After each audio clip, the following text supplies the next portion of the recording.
We will call the October 8th Planning Commission meeting to order. Roll call. Jean Simpson. Here. James Kopfer. Here. Michael Carey. John Clifford. Here. Russell Griffin. Here. And John just entered the room. Lisa Walker. Here. And Beth Cook. Here. Michael Carey is present too. Okay, so under agenda review, we have 2 public hearings tonight, and so to make sure that we get those 2 scheduled hearings completed tonight, we're going to move community comments to right after the hearings. So if you'd like to speak under community comments, we would ask you to fill out one of these blue cards and turn it in to the recording secretary or Michelle. And unless the commission has any disagreement, we'll make that change. All right. We will go ahead and move community comments down. Consent agenda. Has everybody had a chance to read the minutes? Do I have a motion to approve? I move to approve the minutes as they're written. We have one amendment. Okay. It is under on page 4, the bottom paragraph. Should say where instead of were. It's a Typo. It's a typo. Okay. I have to do them separately, so. Okay. So I move to accept the minutes with the correction on the typo, page 4, were to where. Okay. Is there a second?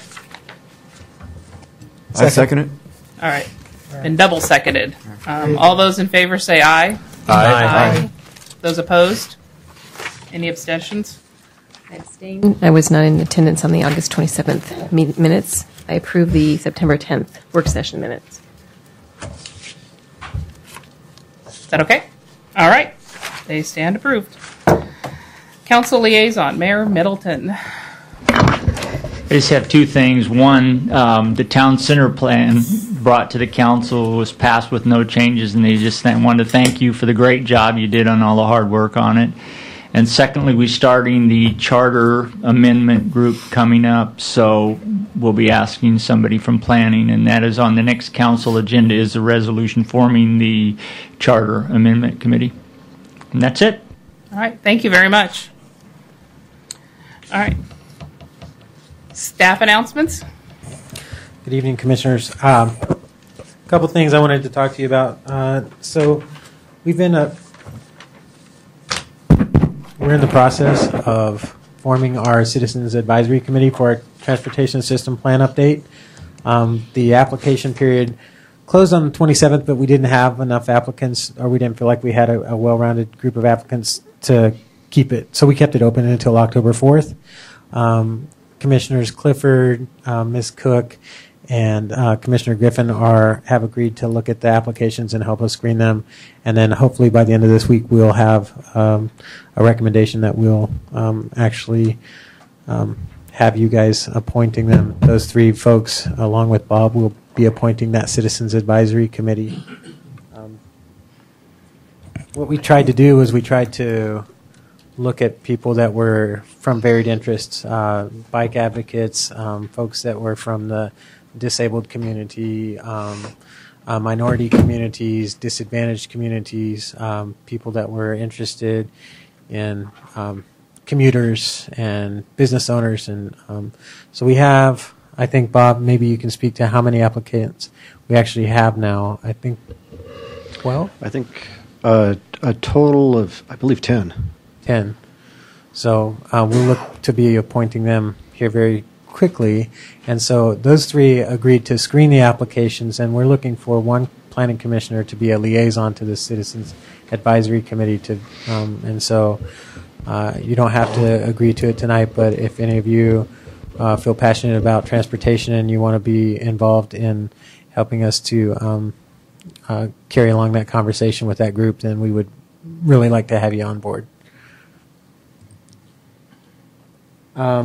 There is a Washington County open house for their transportation system plan update, and it's going to be speaking. Actually, it's not the transportation system plan update. It is their Tualatin Sherwood Road improvement, and that is October 16th at the Sherwood Police Department, and it's from 5 to 7 p.m. And the Sherwood Police Department is located at 20495 Southwest Borchers Drive. There is, Washington County is currently going through their transportation system plan to update their system plan at the same time we are.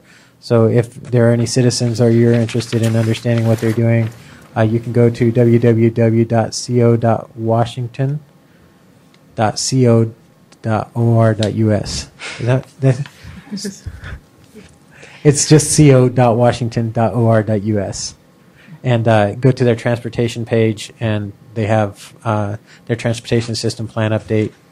And that will cover the entire county. It's not limited to Sherwood. It's all over the county. I have a question on that. Yes, ma'am. Is that meeting just then, is it actually a presentation or an open house with public So the comment? October 15th, I'm not sure what the format is. It just, they have advertised it as an open house. The email I received said there is no formal presentation. It's just an open house from 5 to 7.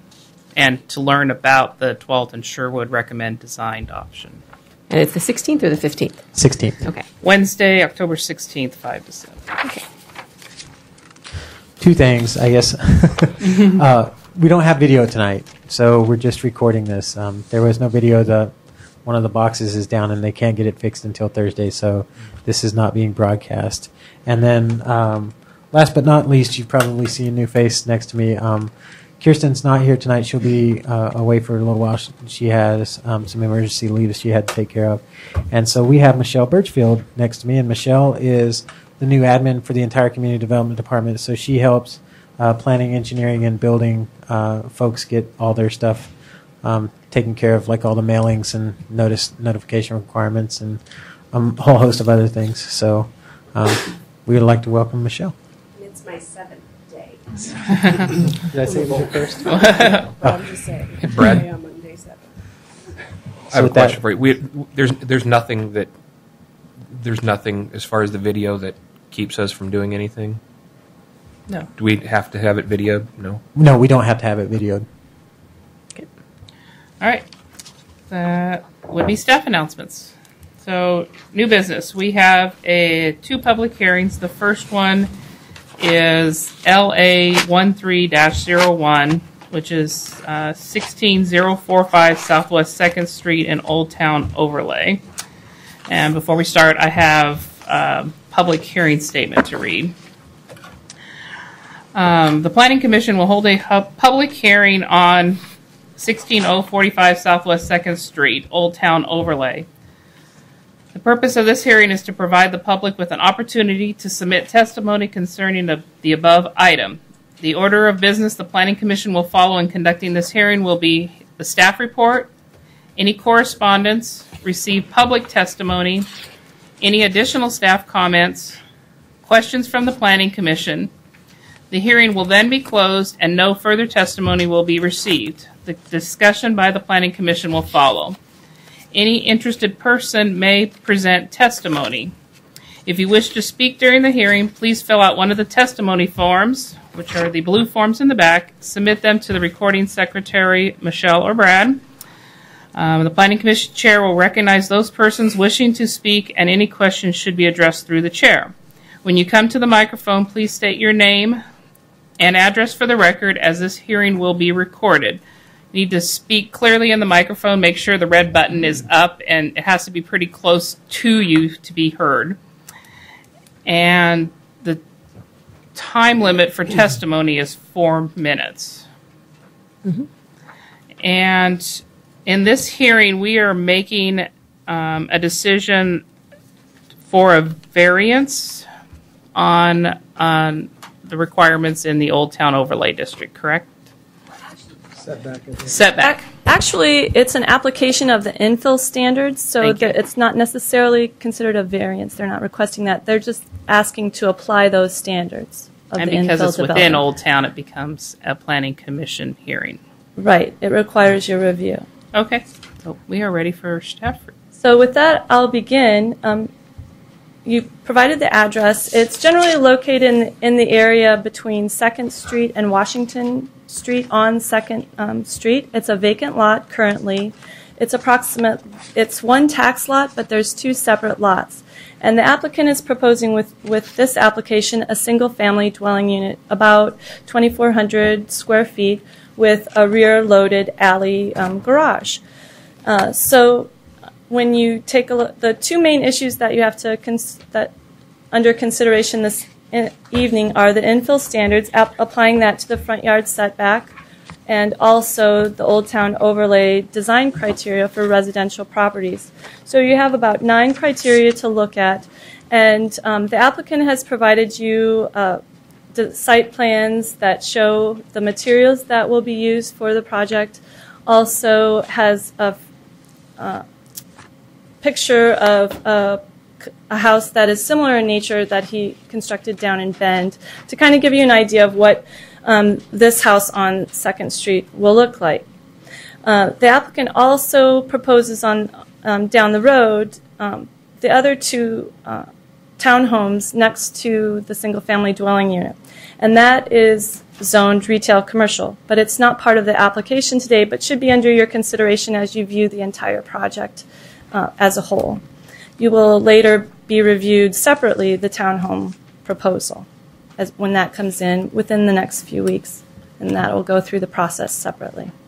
He wanted to get a jump on this review for the single-family dwelling unit. So it's one tax lot, but it's 2 lots? Yes, so it was platted with the original Smockville plat, but it has one tax lot. Okay. And it's zoned 2 different things, retail commercial and medium density residential low. So this section is the single-family dwelling unit So side. the house is only going to be on the one half of the lot? That's correct. So in looking at the residential criteria, your job will be to kind of evaluate the house as it compares to the design standards for the residential standards for Old Town overlay. The one thing to note is really the windows on the 2nd floor dormers do not open, which the requirement in the Old Town overlay require all windows opening, and it wouldn't be practical to have this design element with the windows that are letting in the light to also open. It doesn't reach properly for the 2nd floor in that regard. So that's one thing that you'll need to consider under that, as well as the infill design standard for the front yard setback. The applicant proposes a reduction of 5 feet in order to construct that front porch that extends the length of the site. With that, the entire property, as when it's finally developed, there's also Exhibit B to look at, which are the engineering comments, and those proposed improvements include curb and gutter, 5-foot sidewalk, as well as a 5-foot planter strip in the front yard, and access, providing a driveway drop for the alleyway, but no actual improvements to the alleyway. Is the proposal? You say that again? They're doing 5 foot in the front and nothing in the... 5-foot planter strip and sidewalk for the front yard, and then the alleyway will just have the access for the garage, for the entrance, for that driveway. But no actual improvements to the alleyway. It will remain gravel. Okay. And with that, I can answer any questions, and the applicant is also here as well. I have a question. So you're saying the 2nd floor, the windows are fixed, which means there's no occupancy, there's no upstairs where if there was a fire, there's no one can get out? No. Is Well, that- on those front, Just the front windows? front dormer Okay. windows. These windows are fine. Okay. Just wanted to clarify that. Yes. Okay, so don't have my other little part that tells me how long the applicant has to... 15 minutes? 20. It's generally 20 minutes. Oh, there we go, staff. Okay, so if the applicant can come up if they would like to speak. And Commissioner Simpson, I'd just clarify that that's 20 minutes, so you might want to save time for rebuttal. 20 minutes. 20 minutes total. Right. I don't have to take Yeah, yeah, you don't have to take it all. Okay. My name is Larry Wright with C&L Properties, LLC. We're a custom home builder, mainly building in the southwest, in the Beaverton, Tigard, Forest Grove, Cornelius area, and we've expanded into the Sherwood area now. And we found this lot that we thought would be really nice to put an infill on. We are proposing a house that would fit in with the neighborhood, and it has has the front porch, which is like the old Portland style, and also the windows that you were inquiring about are windows above for the dining room and the great room, so it brings light into those areas. Since the front porch is covered, it would help bring more light into that area.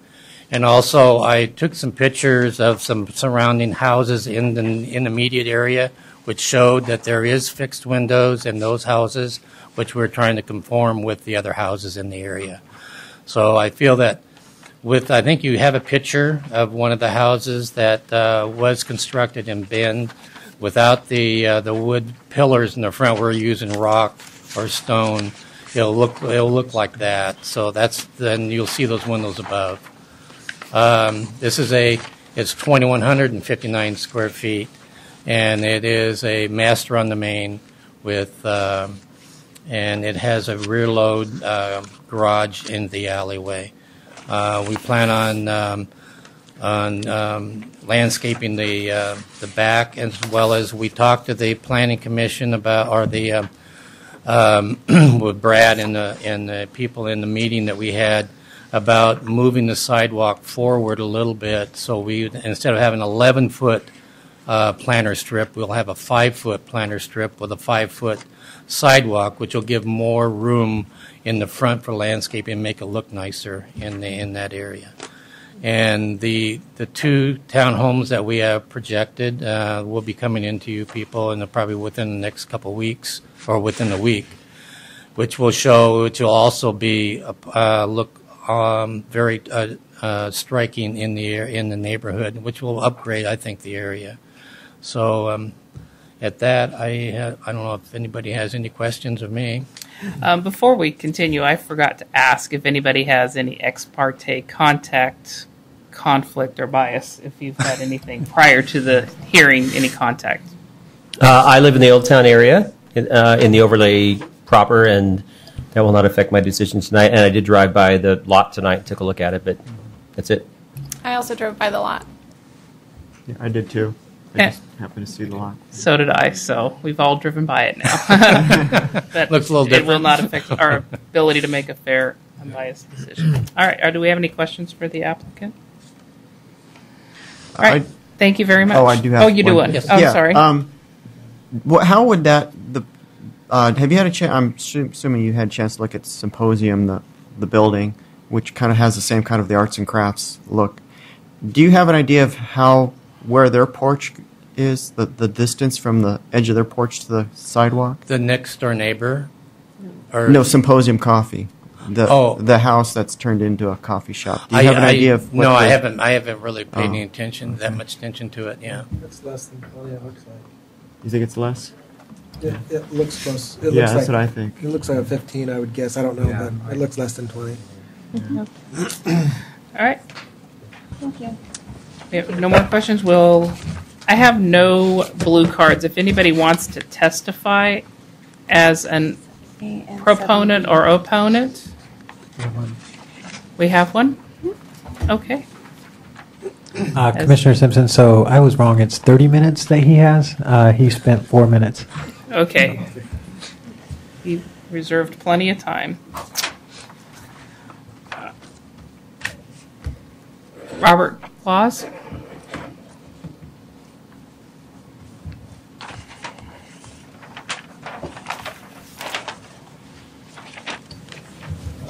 R.J. Claus, 22211 Southwest Pacific Highway. You should give these people anything they want. You've now got 2 standards in this town. You've actually gone back to the 95 standard. That includes your building code, That includes your engineering, and it includes all of your land use planning. If you do what is usually, it's under another name now, but look under Marshall and Swift, you're going to see very quickly that these discounts you're giving on some of your subdivisions, and particularly in the urban area, are amounting to a gift of the land. And these other standards are simply used as a block. You have absolutely no reason to turn anybody down on anything in this, because your standards have varied so badly in this town now that you're going to face a very, very serious 14th Amendment problem. I've never seen anything like it. The standards you're implying in some cases would back off Atherton, California. And believe me, they know what an expensive house is, or Lafayette. And in this town, it just depends on who you are, and you're going to see more and more applicants. And I'm telling you, the way out is just to act like you don't have a code. If the neighbors don't object, give it to them. Because this town has gotten to the point where your codes literally don't mean anything. I had to call the state building inspector. They said, they did what? I said, now this is what they did, and let me point out another development. And immediately the other development had to come up with partially the building code. Now, if you've got citizens that have to go to outside authorities to get a code enforced across this town. Now, of course, when Alan was on the Planning Commission and he was co-director of that building code, our inspectors didn't have to worry. They do now. And I'm just telling you, this is getting to be almost ridiculous. I am seeing things here where there are no standards. I've seen a couple of reports that are embarrassing, and you're going to see them. And I would just give the guy what he wants and let it go at that. You build a tenement. You build buildings that are back to 1955. You've dropped all of your landscaping. You've dropped all of your so-called design standards. It's going to be funny as this comes to a head. But increasingly, people are going to be forced to go to court. I went to court against one of your standards. And the judge had a good time laughing at the city. You walked out of there with 50% of the money you asked for a simple reason. The judge didn't understand what was going on. I don't understand what's going on. So I'd look at these things, and if the neighbors don't come in, give it to them. Because there's no place in this town, your setbacks, your designs, anything means anything anymore. And this planning commission has been more responsible for that than anyone except the city council. And I'm just telling you, why don't you just tell the citizens if it looks good and nobody complains, it's okay. And then call the state building code officials, get rid of our officials, you get a house at least built safely. Okay. Any other testimony? All right. Then we will close the public hearing. And if the, oh no, wait, the applicant has a chance to spend your other 26 minutes. You should reopen the public hearing. Reopen the public hearing for the applicant's 26 minutes, and he has declined to use them. So if the staff has any further comments. No, not unless you have any questions. I had one question regarding the 5-foot sidewalk. Does that meet the ADA minimum requirements? Bob can address that. I believe it does. Yes, it does. The Old Town is a conglomeration of sidewalks ranging in width from 3 feet to 6 feet. The 5-foot standard is a minimum that we would accept in this case because it does meet ADA standards, and it's somewhere between what's existing on either side. So it's a blend between the two. It's a blend between the two. What is we gave some flexibility. What is existing right now? Depends on where you're at. One side it's 3 foot. The other side doesn't have one. Across the street it goes from a 5 foot near Symposium, which is full width around the corner, to a 4 foot, and then it transitions down to something like 3 foot, and then back up to a 4 foot as it goes around the corner onto Washington. So it's just all over the place. Okay. All right, now I can close the public hearing. Thank you.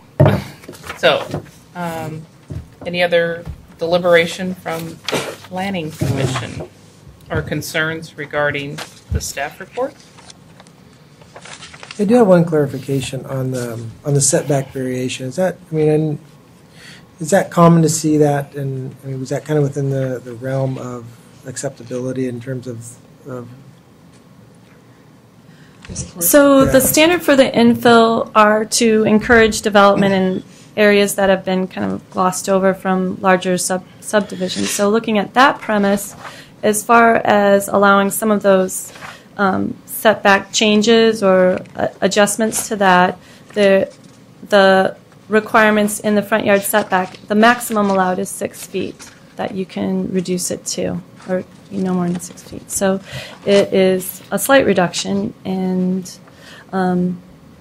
that's one instance. Another instance would be with the lot dimensions that might be reduced, and 85%. It can't be reduced more than 85% of the total dimensions. But this applicant already meets the minimum lot size. So I guess my comment is that it's the infill standards themselves, it seems like he meets them completely. So I don't think as a commission we need to question whether he meets or complies with the infill standards. The only question is the compliance with the Old Town Design Standard and the windows themselves. And my opinion when looking at it, they are definitely secondary in nature and not, in addition to already existing within our community, they're secondary to the building itself. So it's, if the whole front of the building were closed, unopenable windows, I think we'd have a different discussion. I see this more as skylight than Right. windows, as far as Using it at usability. functioning So kind of in yes, that way. Exactly. Right. I think the design is a great match for Old Town. I would be ready to I think vote. it's beautiful. All right, if we have there's some I just form of have a language. quick question. Where's So that? what was the zoning again Medium between the density. two lots? The lot with the single family is zoned medium density residential low, and the other 5,000 square feet is zoned retail commercial, where townhomes are a conditional use Okay, thank you. in that zone. Okay. So that's what he's proposed. Great. Okay, let's I have the script. I'm going to do it. I do have a question for Yes, Michelle. I know. I noticed on the lot there were some existing Right. trees, which at one point I think were probably mature, or a grove or an orchard or something like that. In the infill standards, do we have sort of a tree abatement program or a? So there's nothing for single family as far as how much minimum is required for the percentage of the canopy cover that would be applied, but there is a large tree in the backyard that is proposed to be retained, and the front will kind of impede the development in the front of the house where those grow, front yard trees. There'll be some street trees that will be replacing in the front planter strip. Also, in the report on our page 18, your page 7 of 19, in one of the top paragraphs under B, it says that the height of the home is listed at 27 feet, and in 2 other locations it's listed at 24 feet. So we took the average. The definition section 1610, it's the midpoint of a gabled roof, so taking the average of that. And so the building plans have already been submitted by the applicant, so we took those plans and reviewed it under that standard and found the midpoint to be just under 24 feet. 24, okay. I have a clarifying question. On page 11 of 19, under the community design standards, there's just a little phrase that says the applicant has not proposed a home occupation. What does that mean? That he's not occupying the home, or a home? So in Old Town overlay, that Old Town home occupations are allowed, to work from your home. Mhm. So the applicant is not proposing it at this time, so those standards aren't applicable. So it'd be better defined as a home business occupation. Mhm. Okay. Yeah. That's the way that the language does call it reads. that, yeah. So Like maybe you that's a might code cleanup issue. Add that to the code cleanup. All right, I guess we're ready for Ready for vote? yes, motion. Okay. Motion. I move the Sherwood Planning Commission approve the application for LA 13-01 based on the applicant testimony, public testimony received, and the analysis, findings, and conditions in the staff report. Second. All right, it's been moved and second. Any further discussion? All in favor, say aye. Aye. Opposed? Application is approved. Thank you very much. All right, moving on to second public hearing. Good for them. Be a nice addition to Old Town. Yeah. Nice little house. So, It's nice to see new residential construction. I do not believe I need to read the full public hearing disclosure again, but I do need to ask if there is any ex parte contact, conflict, or bias on this application. Once again, I live in the Old Town district, which is where the community center is planned to be built. And I drove over to the site this week when it wasn't raining and walked around, and that's it. So I'll seen it. I also walked around the site.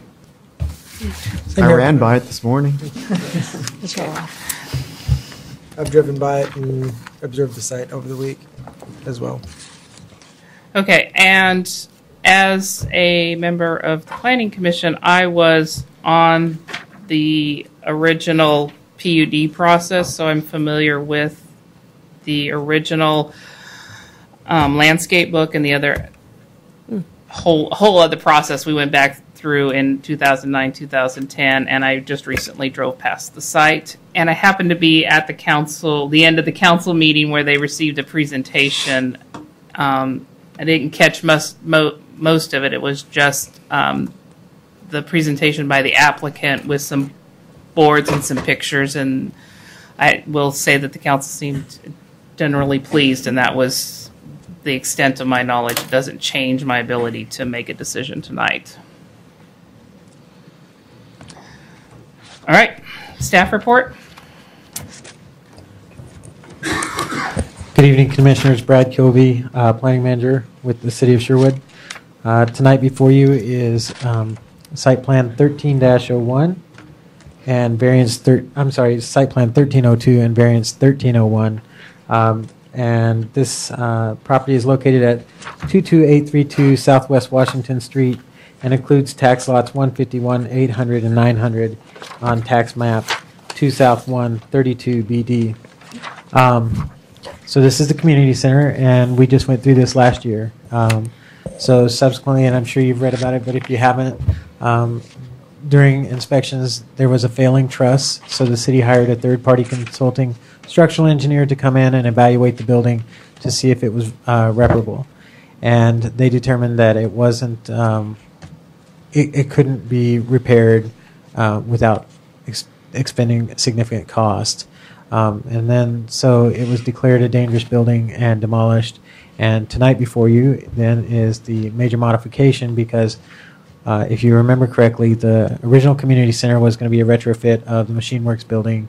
And now that the Machine Works building is not there, we're going with a new design. The site is located right over here, and it has 3 frontages. It has Columbia, it has Pine, and it has Southwest Washington Street. And then if you actually think to the north of the site, that is intended to tie in with the Paseo, or it's called the Paseo, and it's intended to tie in with the plaza across the street. This was the previously approved elevation. These are mock-ups by the architects, and then this is the proposed elevation for the new building. Again, this would be a major modification to Site Plan Approval 1201. They would still be subject to the requirements of the PUD, which is 0901, and they've also requested a variance to reduce the required amount of glazing on the south side of the building, and I'll get into that a little bit here in a few minutes. This was the approved site plan, and I'm just providing this to you for context. So if you look at the south property, this new building will occupy generally the same footprint. The building's somewhat bigger, but it actually got smaller on the site. And this is the original configuration. In this original configuration, the building actually went over the Pine Street right-of-way. So the building was constructed on, there was a portion of the building that was on Pine Street. So the new building has been proposed to remove that problem. This parking along Columbia Street on the south would remain the same. The water quality facility and loading areas at the back of the building fronting Washington Street would remain the same. And then so you would have the north and east elevations would be the newer portions, I guess, of what we would think as the public spaces. This outlines the boundary of the site plan modification. So we're not talking about parking. We're not talking about circulation. We're talking about the building. And to some extent the landscaping, because they remove some trees along the back, I guess, northwesterly portion of the site. The variance speaks to a standard within the Old Town Design Standards that requires that windows occupy at least 50% of the length and 25% of the total ground level wall area. And that total ground level wall area is a distance, I believe it's 3 feet to 9 feet. So about you're supposed to meet that standard. And in this case, they abut against a residential neighborhood, and they've made the case for a variance. They've also suggested that within the original pattern book that was approved, it was stated that they wouldn't meet this standard. And personally, I argued that that was because there was a retrofit of an existing building, and that's what was discussed in the pattern book. But I do believe that they have made the case for the variance based on the fact that the property has frontages onto 3 streets, which would limit its ability to meet that standard without compromising the integrity of the neighbor's privacy. And potentially you have a theater that requires some dark space, and there's a kitchen and dressing room there, so we don't necessarily want folks to look in there. I think that speaks to the variance. I have no idea how that got in there. So the current proposal has, in the PUD, there was a standard that said that no more than 40% of the building could be occupied by commercial retail space, and then the rest had to be just public space. So in the current configuration, it's 19.6, so it complies with that 40% standard. Question might come up tonight as why aren't we looking at parking and why aren't we looking at circulation? And that's specifically because this is a modification. We've already looked at that. We've already approved that. We've looked at the landscaping. We've looked at the parking. We've looked at the stormwater. We've looked at all of that. And specifically when the Planning Commission and City Council went through and looked at the site plan review standards and started considering when sites were going to be modified, you set up a system of a major and a minor modification criteria. And in this case, because it was a brand new building, I felt they were modifying conditions. I felt that it was a major modification, and that's why it's here before you tonight. But the scope of this review is strictly limited to what they're amending.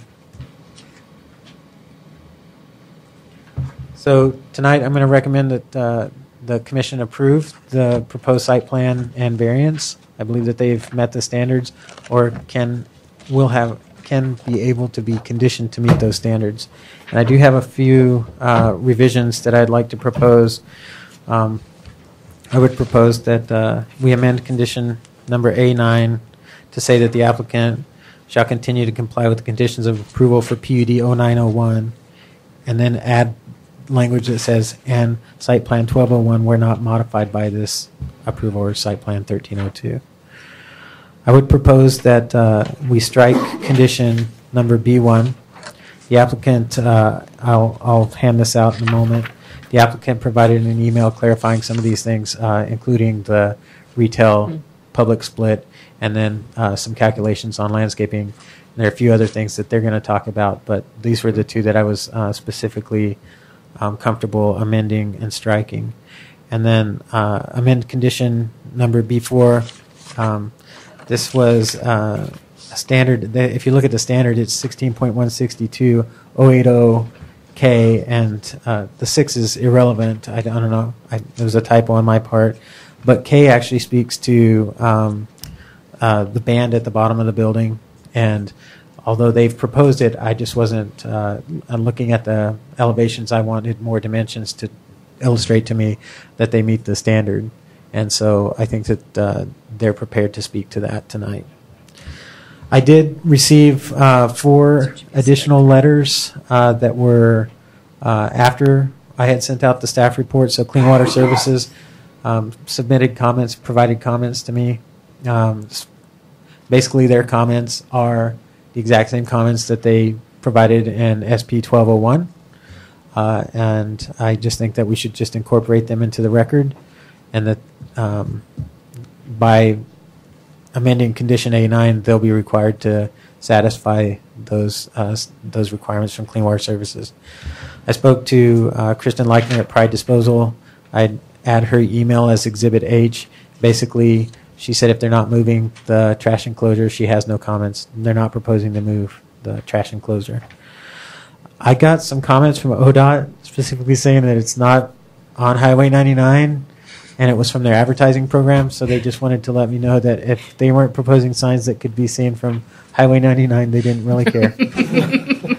And then really tall sign. I would propose to add that as Exhibit I, and then the applicant did provide an email, Exhibit J, that I have here. That I have extras here for the audience as well if they'd like. That will come around to you, and I think that they'll actually speak to this in their presentation. And finally, last but not least, Jason Waters pointed out to me that within the staff report or within the packet that you got when we copied the engineering comments, we only copied one side. It was a 2-sided document, so you might wonder where some of that information is, and it's right here. But it's also important to note again. These are considerations that were primarily made in SB 1201, and it speaks to things that are outside of this modification, but it also doesn't mean that you can't consider the comments. With that, I'll close my report and ask if you have any questions of staff. All right. Does anybody have any questions of staff before we move to the applicant? All right, we can have the applicant, your name and address for the public record. Is this working? I hope it is. So just a point of clarification before we start, we have 30 minutes for presentation and rebuttal. Is that correct? Right. Okay. Correct. Thank you. So my name is Tom Pessimir, the Assistant City Manager, address 22560 Southwest Pine Street. Good evening, Chair and Planning Commission members. Tonight I'm before you actually as representing the Urban Renewal Agency as a project manager for this particular project. We're excited to be here tonight. This project has been talked about for a long time, and it's an exciting project that we're looking forward to get accomplished as soon as we can. This week we had some really favorable costing come in. We're currently have design drawings into the building department for review. Sorry, it's just not working. So I'll try the best I can. So we're excited to be here tonight. We have the funding available for this project, and we're hoping to get this out to bid in November if we can get a favorable recommendation.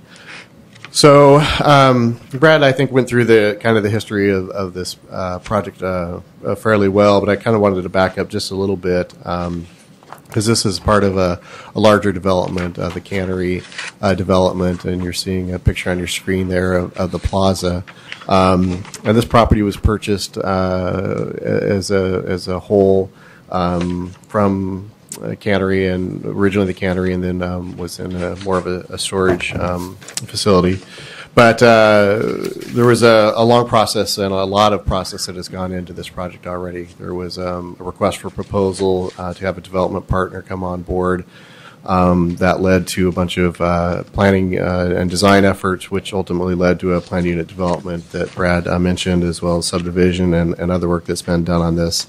The planning unit development allowed for modified design standards as well as grouping densities and other things that are approved as part of the planning unit development. And then also there was a site plan effort that Brad mentioned as well on the Machine Works building. And I'll mention that, there was more going on than just the condition of the building. We were also discovering before the condition of the building was found to be in major trouble that the cost of building a new building was roughly equivalent to trying to retrofit the existing building. And we were really struggling on some of the elements that we were trying to provide inside the center. And so clearly, with about a 10 to 15% cost difference, that made us seriously consider changing it to what you're going to see tonight. As Brad mentioned, we are only talking about a major modification, so we're not going to be talking about elements that have already been decided through the other site plan process. We've limited the scope of our application to just those elements that have been changing. And we're excited to be here tonight. So I have with me Keith Jones from HHPR. He's going to present some of the information in the planning information before you, and then Scott Wagner from Anchor Moisten is going to come talk about some of the exterior architectural features and other things that you'll see that we have modified to move forward. Good evening. As Tom had mentioned, my name is Keith Jones. I work for HHPR. We're at 205 Southeast Spokane Street, Suite 200, Portland, Oregon, 97202. And I've been involved in the project since 2009. We did the planning and the engineering for the project. And I think both Mr. Kilby and Mr. Pessimir have covered quite a bit of the background and the context of the project. And as Mr. Kilby had indicated, we had submitted an email on Monday that's entered into the record that went through our comments on the staff recommendation. And I think it really boils down to just a couple of things that we want to present to you, and those have to do with the cannery design standards, in particular the building base requirement, and then the requirement to put a cornice or parapet on the entirety of the building. But I think before I launch into that and kind of talk about where we want to go with it, I think I want to turn it over to Scott Wagner with Anchor Moisten to walk through the design, because I think that context will help understand what we're asking for in the conditions. So, Scott? Okay, thank you. Keith, Scott Wagner, Anchor Moisten Architects. And our firm address is 6720 Southwest Macadam, Portland. And there's a couple other people here with me tonight, depending on the nature of the questions that might come up later. Our landscape architect, Kurt Lango, is here, and our project manager, Jason Fifield, is also here, just in case we need to cover some other issues. But I want to sort of take you through the architecture part, and Brad, you can go to the next one there. So here's our development plan, and I just want to make a quick comment about this. This process has been rather extraordinary, to take 6 acres of a town and sort of remake it, reshape it. That's an enormous privilege, and we know that. It's a real honor to be a part of this. And we've also been guided by an outstanding steering committee like Tom and Bob and some other people that have really taken us down the road to get to this point. They've been extraordinary. You should know that. We really commend them for their good work as well. So here we are, at this point where the machine shop was the thing, and now it's not. But what's interesting about the standards for, say, Cannery Square, that whole element, is it does begin to sort of set up a vocabulary of what happens on this site. The streets we're in, the plazas in, the apartments, are on the way. And the machine shop then was sort of the next thing, and now it's new. So go to the next slide, Brad. So this is our scope of tonight. I'm talking about that change that was a machine shop, and now it's a new building. And what's interesting about that to me is that we were able then to say, well, is there some benefit of starting over? Tom mentioned the advantage of that. You get more for your money. And part of that is we could actually introduce things that we couldn't put in the old machine shop, like classrooms. There just wasn't space, and now there is. We could also reshape it a bit. You see that's not a rectangle anymore. That sort of red zone, that red plan is now more of an L shape. And we thought that was important to say, well, we have Pine Street. Pine Street's pretty important. That's sort of where pedestrians and vehicles come down into the new Cannery Square area. That's an important thing. So let's make the building respond to that. So our retail sort of became somewhat of a separate element. Again, we couldn't do that in the machine shop world. But then we also have a new lobby. We didn't have a lobby before. We had a vestibule. Now we have a lobby. It's more of a greater setup, more of a pre-function space. We can use it that way if we want. And then, of course, the assembly space is virtually the same. There were no programmatic changes in the sort of main assembly space. It's almost exactly the same room, just moved a little bit to the west to accommodate for a little bit more retail, the lobby, and then the back. You see that on the far side on Washington. Then there was some reconfiguration. We pulled our loading dock around on Washington, made much more sense. It used to have to go into the parking lot to the north. All those things were sort of fixed, if you will. We fixed function, we fixed some elements internal that made it work better. And another bonus was that L-shape almost gave us that little almost like a mini plaza, a forecourt, if you will, to the community center lobby. We didn't have that before. The Paseo was just a straight shot from basically Pine Street to parking. That would make that a little more interesting. And we consider that a bit of a subset to the main plaza across the street. And we think that'll really be interesting when you see how it's used when you have events in town. You've already had some great events and things happen in the plaza, and there's a little subset there that could benefit whoever is the tenant, right? It could be a restaurant, it could be a shop that maybe they want to spill out into that space too. We didn't have that before. It would have been tight when you build the next tenant. That little space on Pine is for a future building too. So we're trying to set this up so that sort of what I call the Pine Street experience is really enhanced. Coming from downtown, crossing the tracks into this area across from the new Cannery Square Plaza is all good and interesting and have detail. But what we learned is we sort of stretched the building a little bit to the west and looked at, well, what are our neighbors? We're actually sort of reconsidering how this building works. Maybe all four sides should not be the same. The machine shop was basically a box that you put new doors and windows on. Now we can sort of respond better to our site with the new building. So here's our site. You've all been there. You know what it's like. It's sort of a clean slate. But we look more seriously now at what's around us, the neighbors to the south, multifamily housing to the west, that sort of thing. These are not sort of, historic elements. They're from another era. They're right next to us. But they made us think about maybe there's a shift of, say, more detailed, decorated parts of the building to less detailed and decorated, perhaps, on that west side. And also, as I mentioned, that's sort of our service side. So we began to think differently about the architecture than we had before. So here's the building. Brad already showed this rendering. What I want to do is sort of take you through each side of the building, like from Pine to Washington, and how it came to be and why it's the way it is. So go to the next slide. This is the same drawing, but now we're going to label some things. So you'll see on the far left, you have a number of elements on what we call our one-story retail part that's right on Pine Street.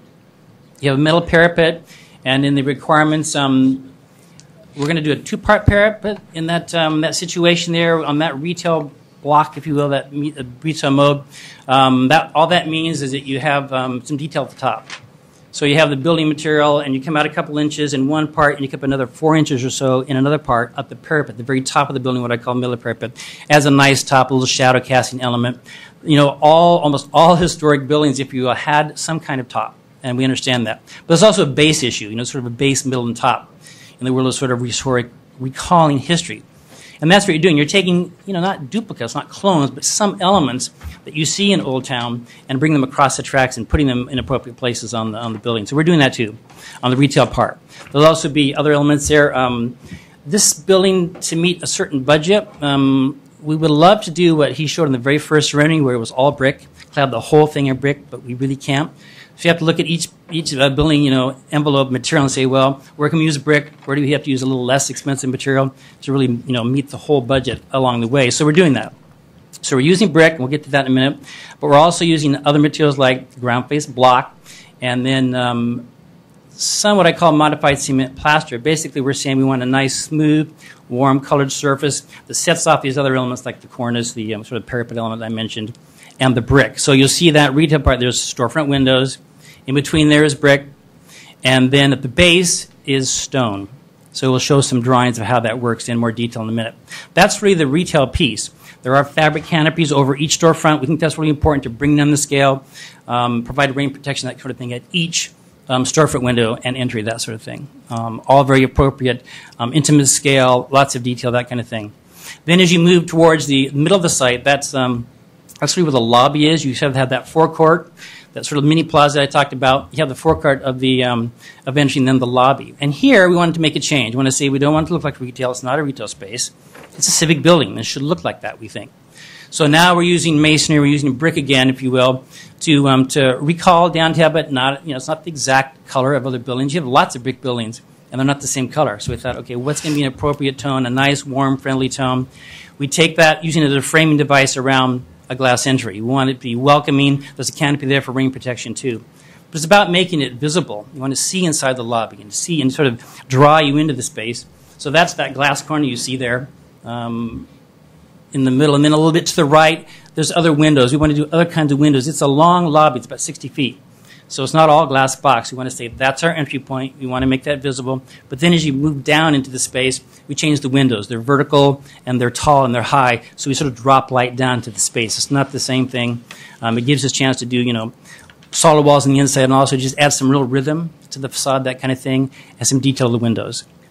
But behind all that, let's see our list here. We've got brick veneer. The metal panel part, and I'll show you that in more detail, is really about breaking up the scale of the tallest walls of the building, which are on the west side. That's where the assembly space is.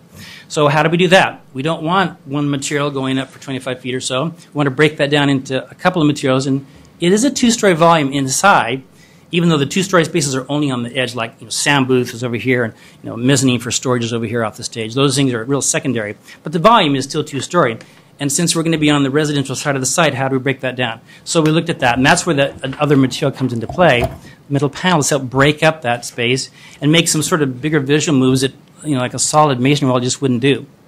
And then you get ground face block there. That's actually sort of wrapping our service side. And the other element there at the bottom, low E glass with black frames, that's sort of our reference to sort of industrial windows.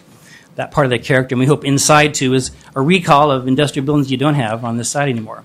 The cannery, brick, those kind of things that used to happen on the side of tracks is referred just slightly, we call it a nod, to the industry that's not there anymore inside the space. So we're working on the outside and also try to make that appropriate inside to recall that. So let's look at these sort of the flat views of each side of the building, but they do tell a story too.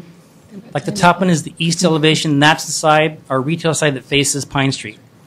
So there you see the canopies, the windows, the brick, the modified plaster. All that's true right on Pine. And then you see the bigger volumes rising up behind, right? And then you look below on the north side. This is where we're saying you see this transition from more detailed to the left to maybe less decorated, if you want to call it that, less detailed to some degree on the right. Why? Because that service zone, taller walls were breaking up. This isn't a pedestrian world. On Pine, you're right there. You're walking right beside the building and going into stores. And listen, it's just the opposite. That's our assembly space. Essentially, as you mentioned, it was a theater space that doesn't have any windows. So we're saying now that's an enclosed, kind of controlled environment. And we want to reflect that. We want to just say we're honest about that. That's the way that part of the site works because the building, that room is there.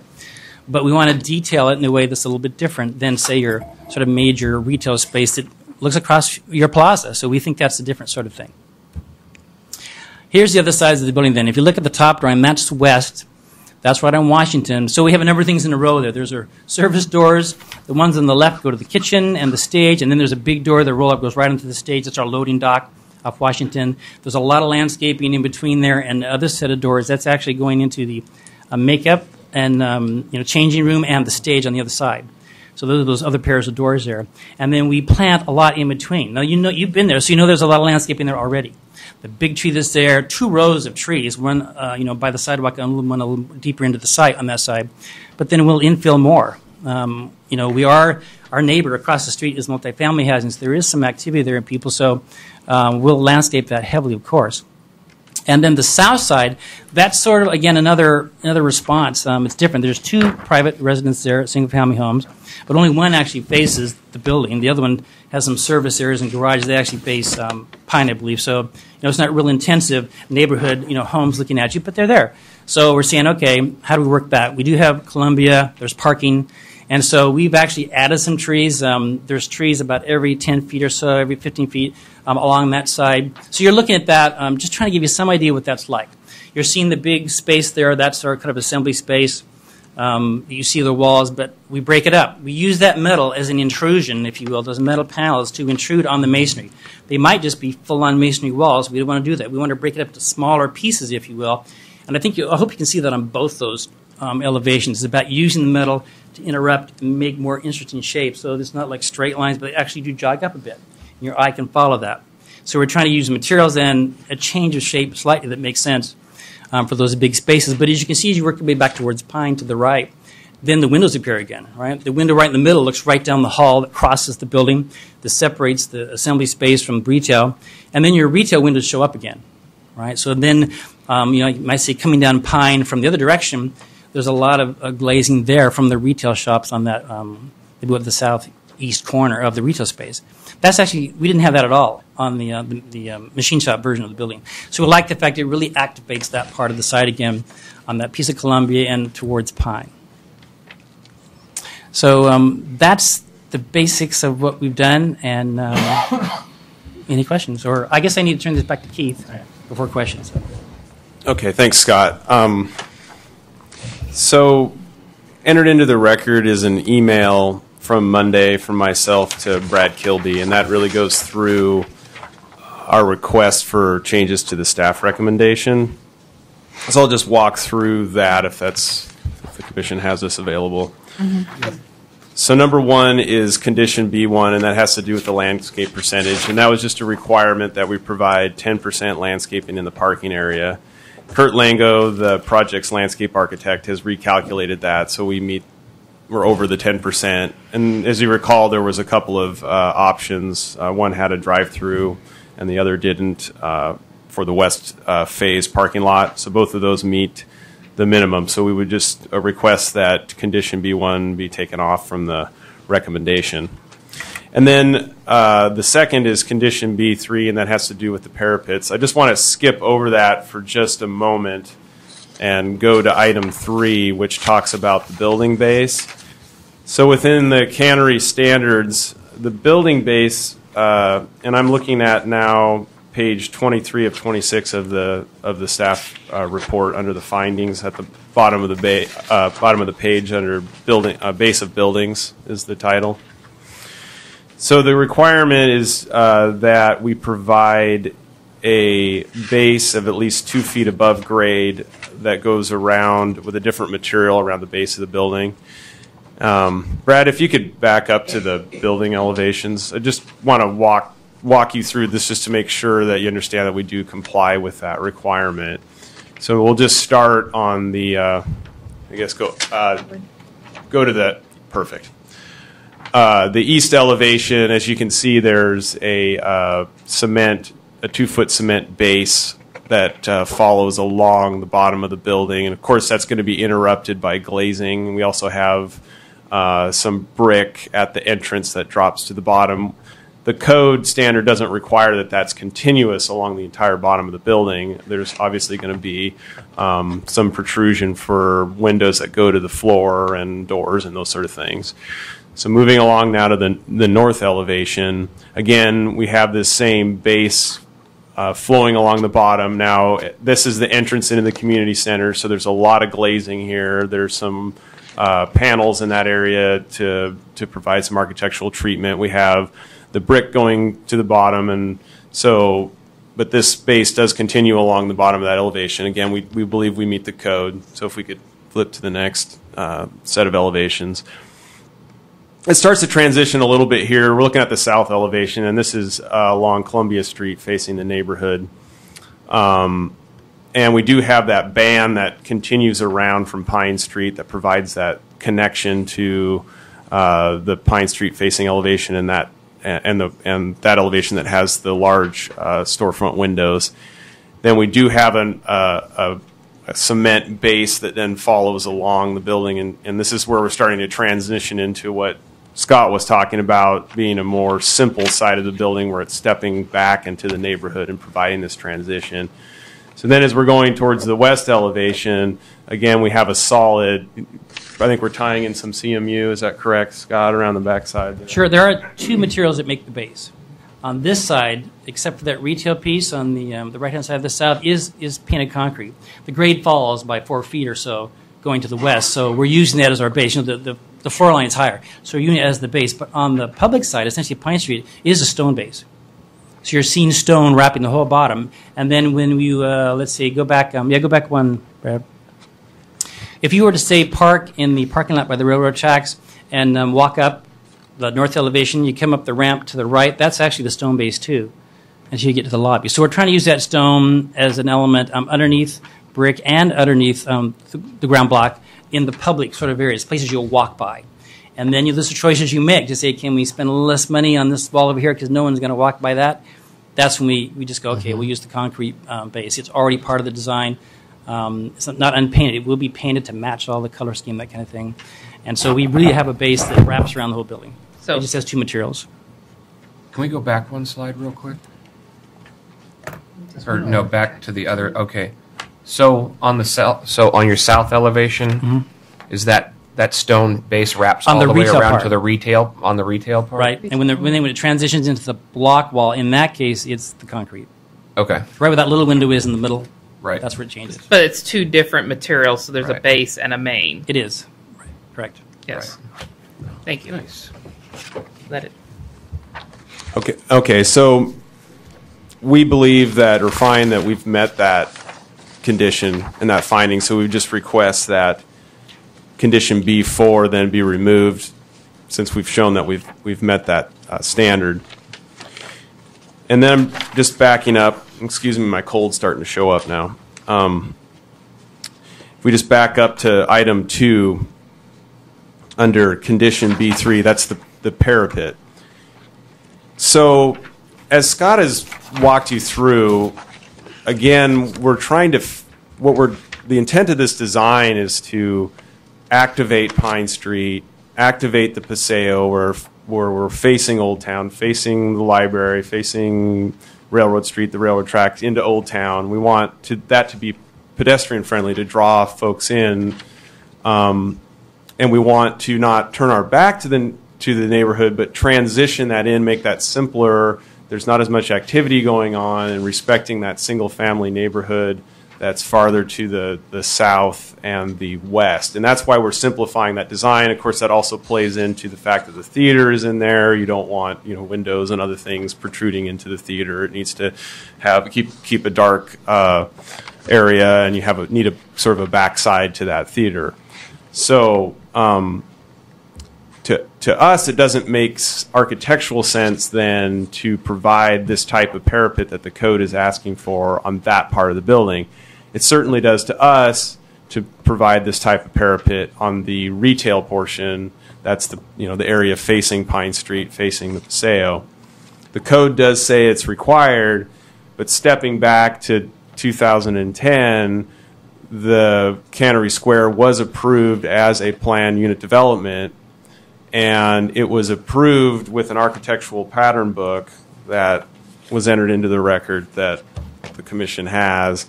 And on page 12 of that pattern book, it does say that this requirement was not intended to be met in its entirety for the Machine Works building. And so this to us gives the commission the authority to have a little bit of discretion in how that's applied. And so I think because of that, and because of the design of the building, and because of the way that it works architecturally, we believe that we would like the condition to be amended to just include the retail portion of the building. And we've submitted some language for the commission to consider in regards to that, where we would just say that this condition then would apply to the lower portion of the commercial area of the building.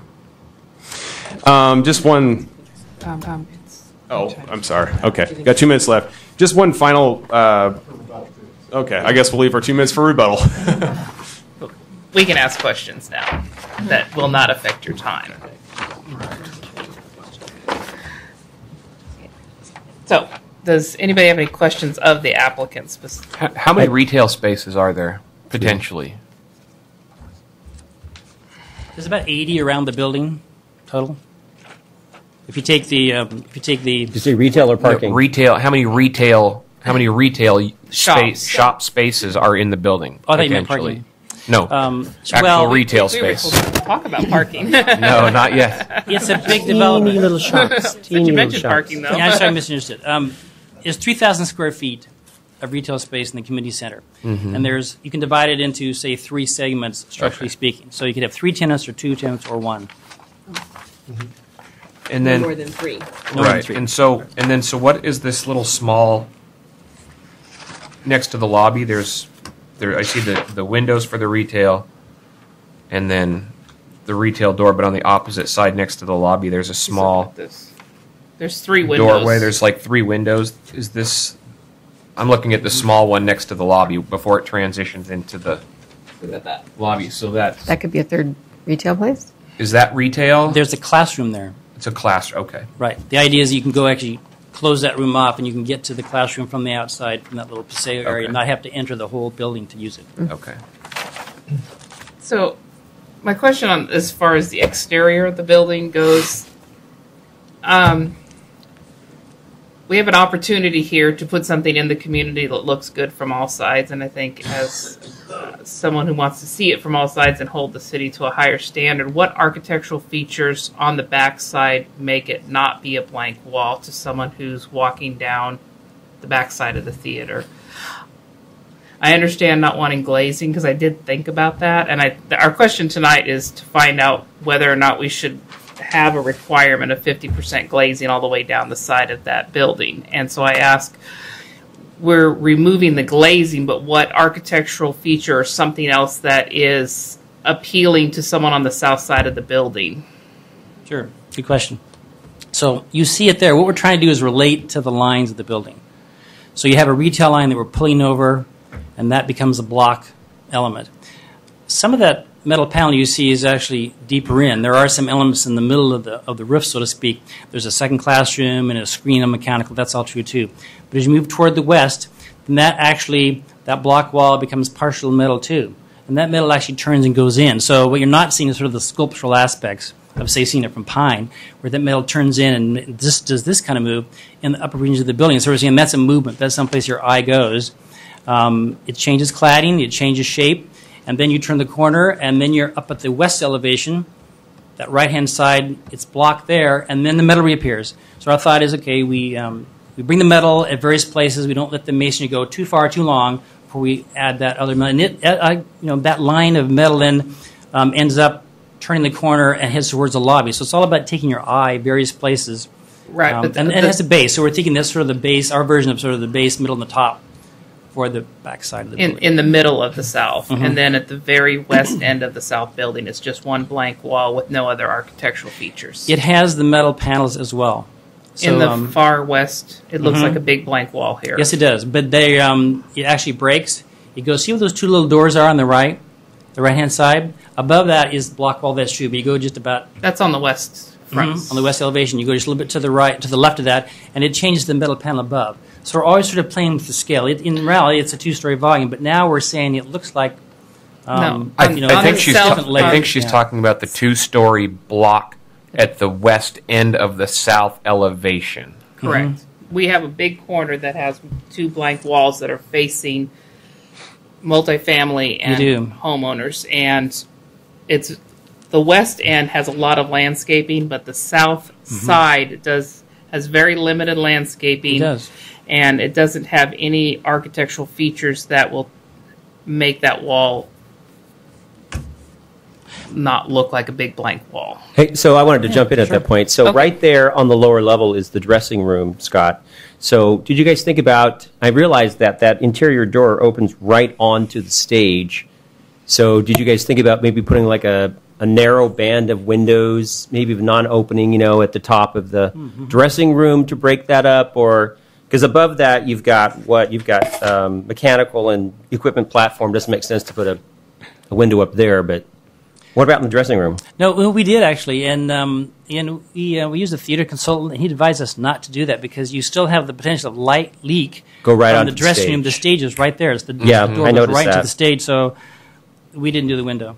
Yeah, that's why it's about controlling the light fully in that corner of the building. But yeah, I wouldn't suggest windows, but I can see where Gene is looking at trying to make that not just look like a big blank wall to somebody.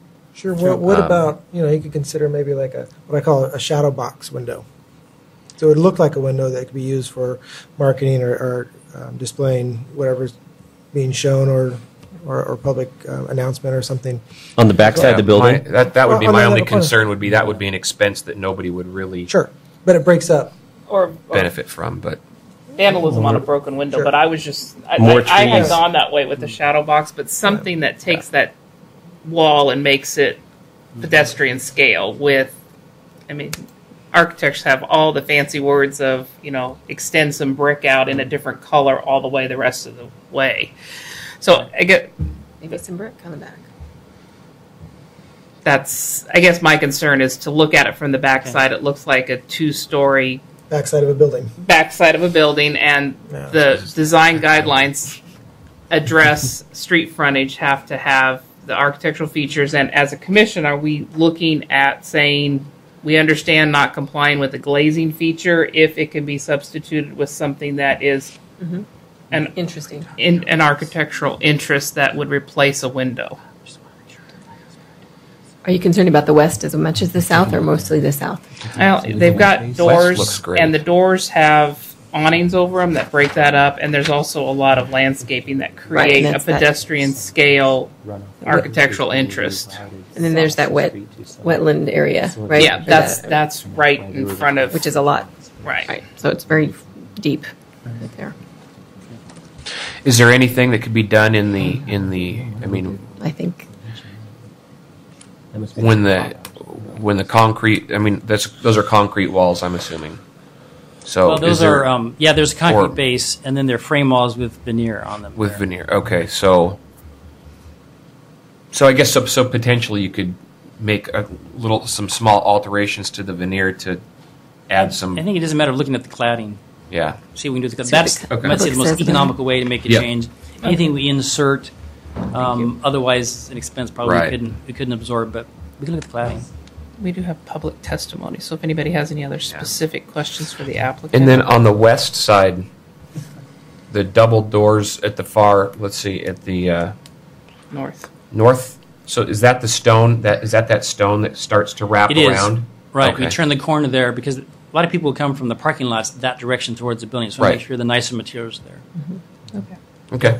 One last question I have. So, is the seating the same as the original plan, or is there's been different? Exactly the same seating. It's Okay. So the 392 seats, I believe, in the okay, so performance mode. occupancy hasn't changed. No. Okay. How much? 392, I believe, is the count. Okay, so there's that. So that's that space in front of the built-in seating is chairs seating. Is that There's about 100 plus seats on the 228 floor. plus the okay? Right, so about a quarter are seated, and then 3/4 are on the telescoping question. seating. I'm not done. Same exact plan. Same plan. Okay. So All can't right, talk about one that. more question. Only one more question. Are we in a rush? No, We no, just This is the wanted- community center. I feel like I'm getting rushed through this process. No. We have Community comments. we have citizens that want to testify also, so we don't want to miss their Absolutely not. input. But it's prior their community center too, Yeah, right? right. Yeah. Scott, so where did you guys come up with what materials you were going to use? Does the materials that I see on this board, do they tie into the city offices? Do they tie in to the materials used in the plaza? Are they tied in? Are they connected? Or is this, when this goes up, is it going to be like a completely different kind of a building? How is it connected to what we have? Right. Good question. There's two things I want to respond that way. When we look at the inventory of buildings in downtown Sherwood, Old Town Sherwood, there's brick there, but not only brick. So there's red brick and there's blonde brick and there's various masonry buildings, and there's lots of non-masonry buildings. So we think, well, we want to tie into that. So we do want to pick a brick, and we have picked a brick. I hope you see that on the sample. That's actually quite beautiful, and would give the community center its own distinct look, and still refer to masonry buildings in town. Sure, but in fact, we can't. To be responsible with the budget, we as much as Right. we'd like to cover the whole building in that material, we really can't. So what's the next sort of really durable, substantial, sort of appropriate civic material that we could use? And ground place block is certainly one of them. So we do use that, not so much on the public sides, but sort of on the service sides, if you will. It's still a beautiful material. It's just a different kind of thing. It costs a lot less per square foot to be, like I say, a substantial wall that lasts for a long time. And so that's part of the reason. But I also want to mention, too, when you walk towards this building, my understanding is there is an inventory of pavers that the city has that we're using in Canyon Square Plaza that we can use on our side of the street, too.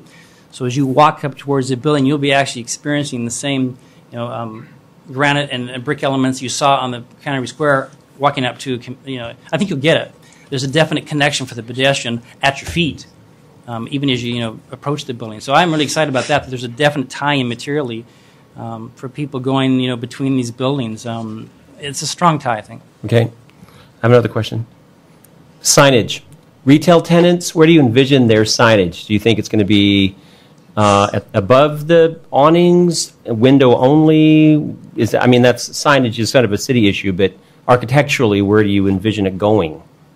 There's a couple of things. We actually haven't, in our steering committee meetings, actually addressed signage yet, but we will. That'll be a separate application, too.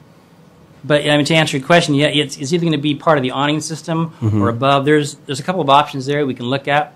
And then there's signing the building itself. Sherwood Community Center, where does that go? How is that used? Right, okay, so that's still coming up. Yeah, we haven't addressed any of that yet with our committee. So I think I have another question. I'm almost done. What are the windows at the west end of the lobby, the ones that are tall and a little jagged, what is that material going to be? Is that a solid material or is that a translucent material? The idea is that you have these sort of tall windows with a bit of a clear story look above. Again, we're deliberately trying to limit the amount of light, natural light that goes in, because right behind that, on the other side of the wall, is how you enter the room. The entrance to the... Right, so you've moved away from the glass corner. So the dark brown, is that opaque? It's an opaque spandrel panel that fits in the window system. Got it. Glass here, it's the same inch thick, fits in the window system, so it's a beautiful metal color on the outside, but it's drywall on the inside, so you can actually... it's a normal wall on the inside. That's it. That's all I had. John had a Yes, I have a question on one of the architectural plans, the A1.00, and that is the additional area facing, I believe that would be west.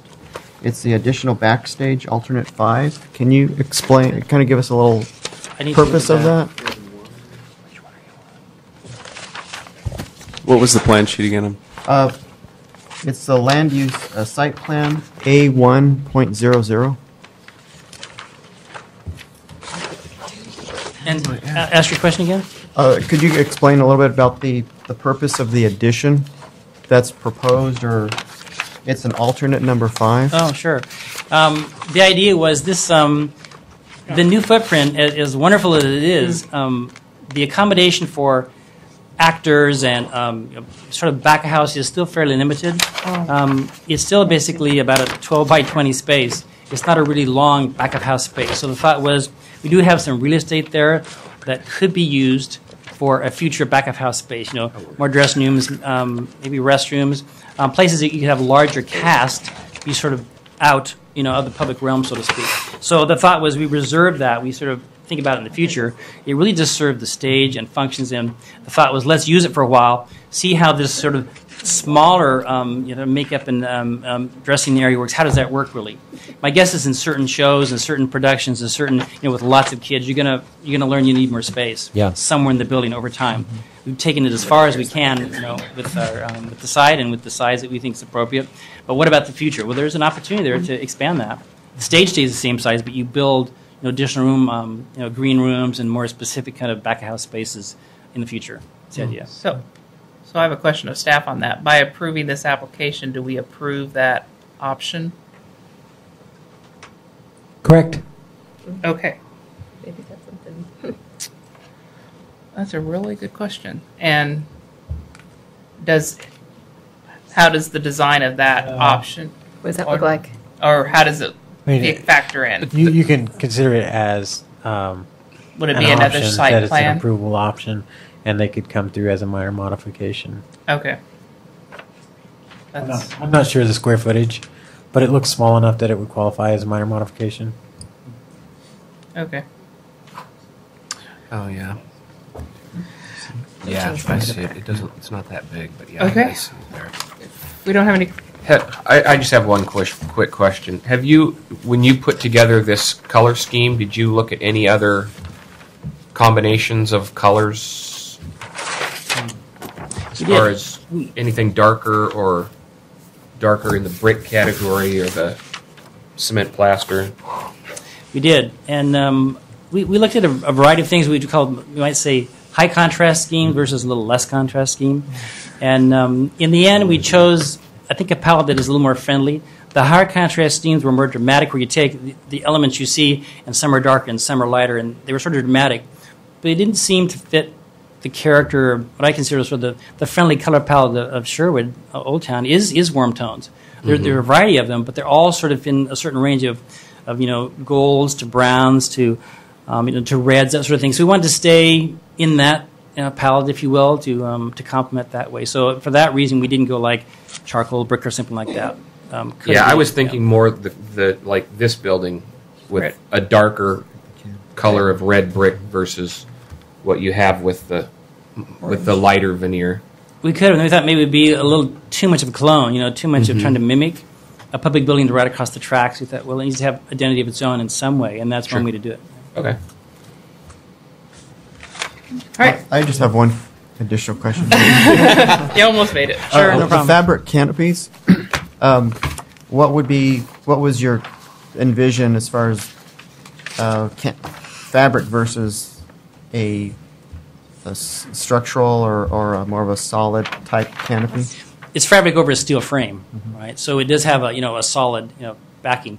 It's a matter of what canopies cost. We had to make a choice. Where do you put the most expensive canopy? The more deluxe, sort of higher end one, and that's at the entry. So we think that's if you're going to pick and choose where your money goes, you have to invest at the front door. And then the other canopies, they had to be a less expensive thing. They'll still provide all the same function, if you will. Like I said, they may play into the signage too. But our thought was, we have to decide where the higher end elements go, and so the front door got the nod with the canopy there, which is steel, and the other canopies had to be a less expensive thing. But you see canopies like that, downtown and various places too on buildings that they can be quite nice. They're just not steel, except for the frame. One more question. Sorry. So, in the previously, when we were looking at this, we were looking at like the ticket booth type thing. Is that something that we have still considered doing, or is that something that's inside the lobby? It's not part of our scope in the Paseo area. We do have an area at the end of the lobby, a will call desk that you can go and get tickets and find elements that you've reserved online, that sort of thing. There is a space in the lobby for that now. All right, thank you very much. I have 2 comment cards so far. 3 so far. One more coming around. Okay, Lori Randall.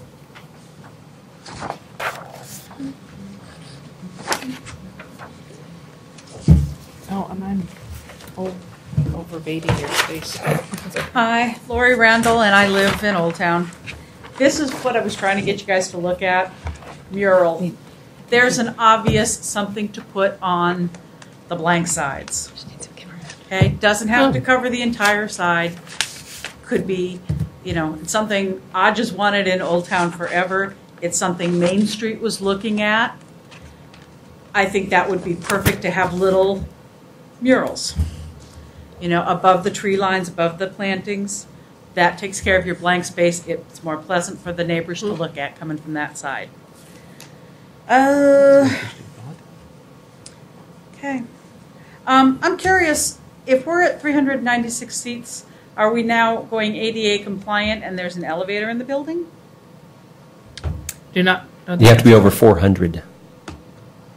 Okay. Where would you put it down? I think that's all I got. So my concern, if at some point we'd want to put a mural on there, if it's not incorporated into the beginning, is the texture of those walls appropriate to paint on? Okay. So that's just a question to ask. Thank you. Good question. Sorry, let's write my notes. Robert James Claus.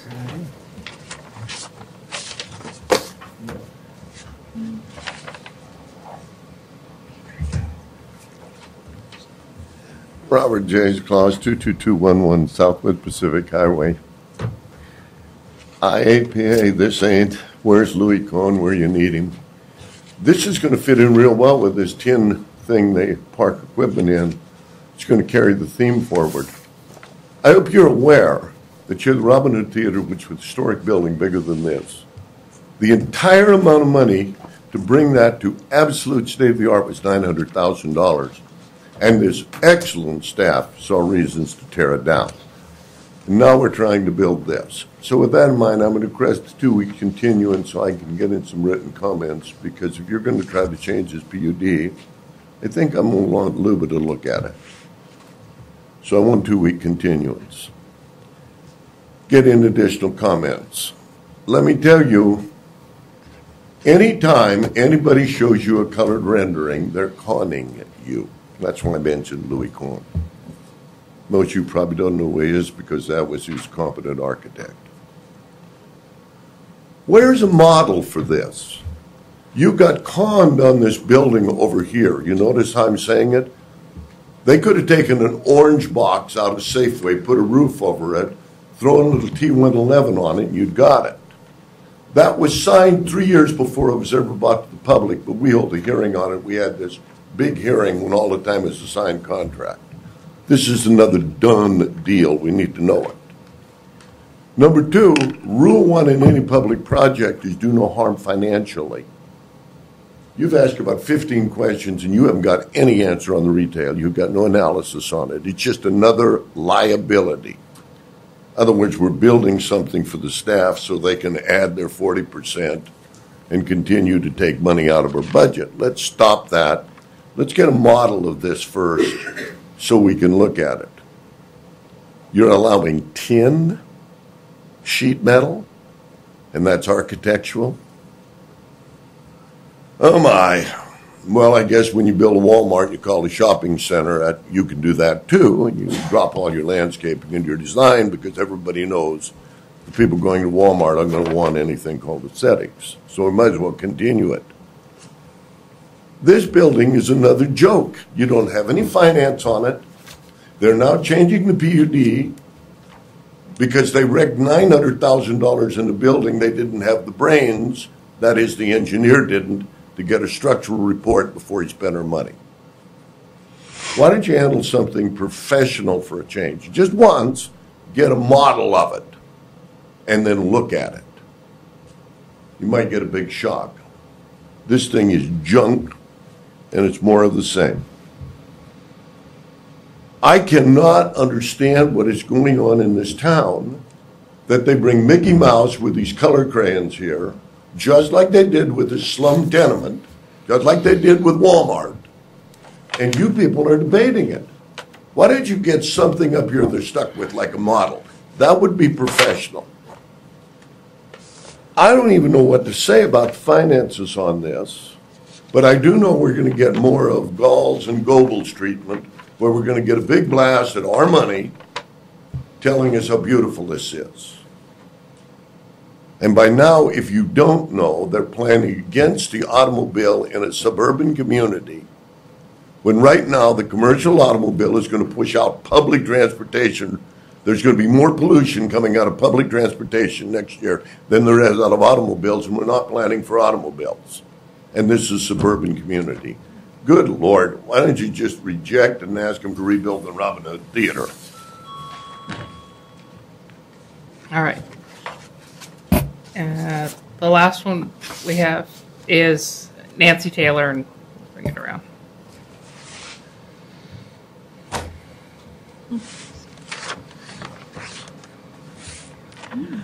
Hi, Nancy Taylor, resident Sherwood, and I just wanted to talk a little bit about some other civic centers I've looked at over the last 50 years of my life, but I'll just mention a few. You know, you're up here and you're debating about a bare wall, and you're talking about the appearance of a structure tonight, and I'm hearing you allude to beauty and integrity, but I'm not hearing how will this play out in 100 years. Of course, I've told you before, I've been to Europe and I've looked at beautiful, beautiful, sat through operas and beautiful buildings. But I've also been to Eugene, to the Holt Center. I don't know if any of you have been there. It is absolutely gorgeous on the outside. At night, they use lighting to make a okay building beautiful. Inside, it is exquisite. It looks like Christmas candy on the walls, and the acoustics are amazing. I have been to rock concerts there, and I have been to opera there. I have been to hear speakers. no matter what you go to here, there, you can sit at almost any seat, and it is just exquisite. So I would really like you to think about buildings like the Holt Center, which is right here. I mean, it's 2 hours away at the very most.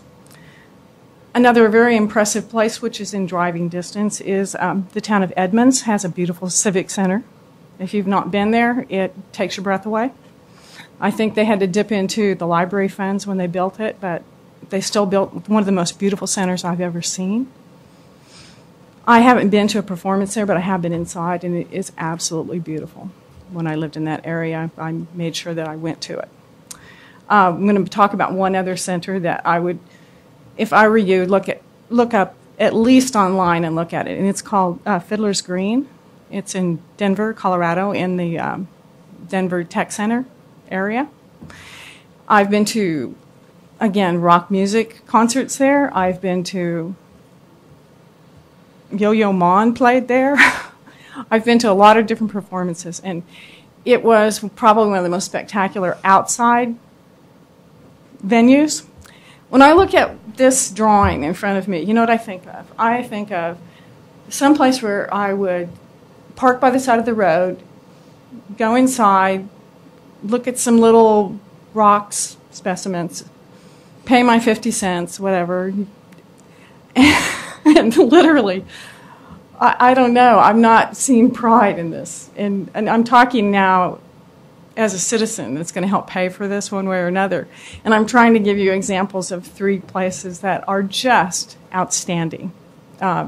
One more I could mention also from Denver is the Red Rocks. You know, they have beautiful outdoor rocks that they've incorporated into this outdoor amphitheater.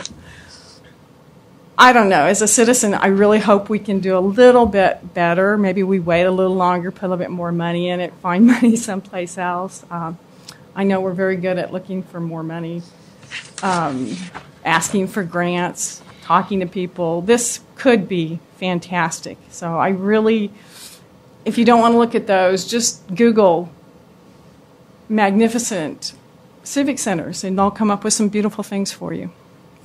Anyway, that's all I wanted to say. When I hear you talk about blank walls, of course, I also think about murals. I think of kind of the urban art scene that you see when you're in any big or small downtown anymore. And so let's think outside the box. Sherwood is a marvelous place. Let's keep it that way. Thank you. Thank you. I see Susan has a blue card she'll be bringing up with her.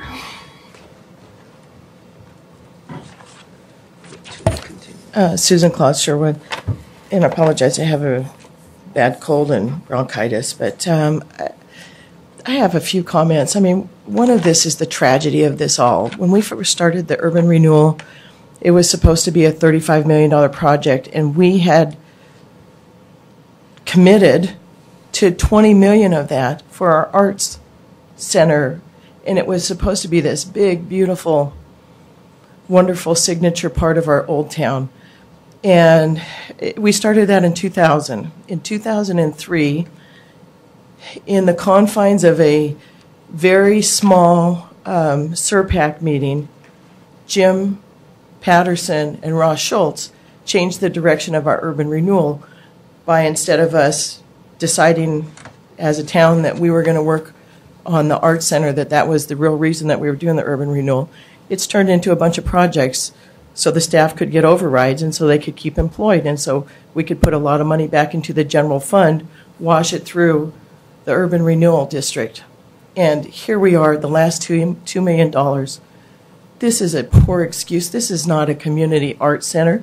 It looks like a museum, or it looks like something when you're in Russia and you've got nondescript buildings all the way around. We're talking about a couple of the sides. I'm trying to salvage it. I mean, my idea is you've got some beautiful people in town that work with metal. You can do a beautiful metal embellishment that at least have the happy and the sad face on the art center. You know, I mean, obviously we can do something way better than that in Sherwood. But seriously, we have so much talent in this town, and for this to come down to the last $2 million of a $43 million urban renewal project, and we are fighting about things that truly, this has not been set to be successful. We have 394 seats, and we have 80 parking spaces. Are you kidding me? And we have these 2 apartment buildings just about ready to open up with a 1 ratio at the best on the parking. You know those people are going to absorb over there into the parking of the facility. How are we going to keep them out? How are we going to provide for adequate parking? And the staff has tried to tell us right now that that's not even up for discussion. Baloney. You guys are the planning commission. You are part of our system of citizens who say, wait a minute, you guys don't live here. You pick up a paycheck. You walk out at 5. We're here 24/7. We have an arts facility that a lot of the work that's done in that facility is at night, and we are trying to attract people from other towns. They're not going to walk, and they're not going to ride the rail system, and they're definitely not going to be on the bus system. They're going to come in cars. They are anti-automobile, our staff to the person. So the things that you get presented are fait accompli, anti-automobile, but that's not the reality of what we do as a people and as a town who does value our arts community. We need to be successful. Even the school district, who has their little 300-seater, they have way more parking because they've at least got the parking for the high school kids. That at night, most of the high school kids aren't there. So, but even then, there's times that they overflow into those residential districts. This is outrageous, what we're doing here. You have the ability right now. They're asking for a variance. You can absolutely open the question of what do we do with parking to ensure that at least the 80 spaces that you've graciously given us can be used for that art center and aren't going to be co-opted by the tenants who are living 2 to 3 families in the larger units because of the economics of everything. Please don't let anybody bully you into this last $2 million doing whatever they want you to do and not doing the best job that you can do given our constraints for our citizens. Thank you. Thank you. Eugene?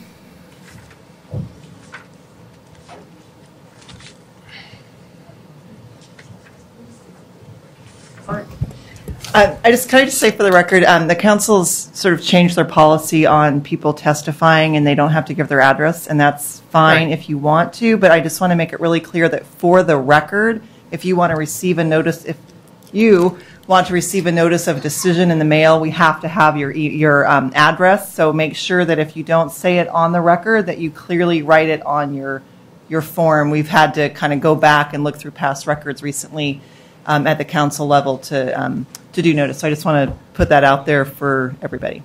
Thank you for clarifying that. Yes. Eugene Stewart, property owner in town. One of the things when I've looked at this design, and maybe in 3D it would look different, but to me it doesn't look like Old Town. It looks something modern, too modern for what we have downtown. It's just like, you're talking about metal awnings when, 3 years ago, you denied the Masons use of metal awnings on their building, which is in Old Town. So why are we changing? To me, there's too much glass in there. It doesn't match anything in my mind. I gave Brad a picture of a new and old building in downtown Portland, and they blended in real well. This, to me, just doesn't seem to blend in. Having property across the tracks from it, I think one of the problems is going to come up is parking.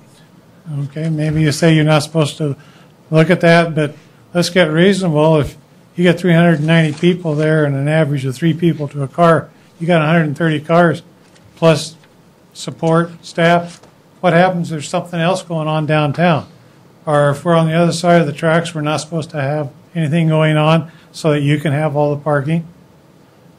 We need to really look at that and do a good study on it. I don't think we do have any idea of what it is.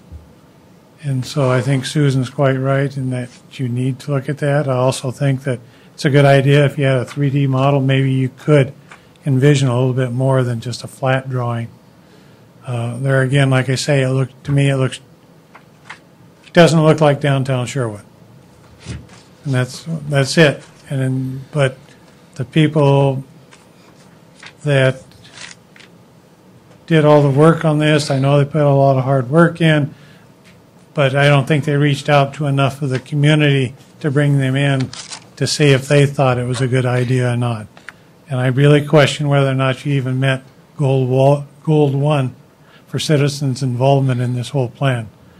In fact, it's kind of in a state of flux of what is the city's citizen involvement plan and how did you meet gold 1? And if what Brad sent out is what the citizens involvement plan is, you haven't complied with it. Thank you. Thank you. Drink of water. So, before we ask the applicant to return for rebuttal, can we take a 5-minute break to get a drink of water and get all get all our papers in order and read the handouts that have been given to us? And then Eugene said he submitted a picture to you. Did he submit it tonight? No, he sent me. It was a side discussion after a planning commission. It wasn't related to this hearing specifically.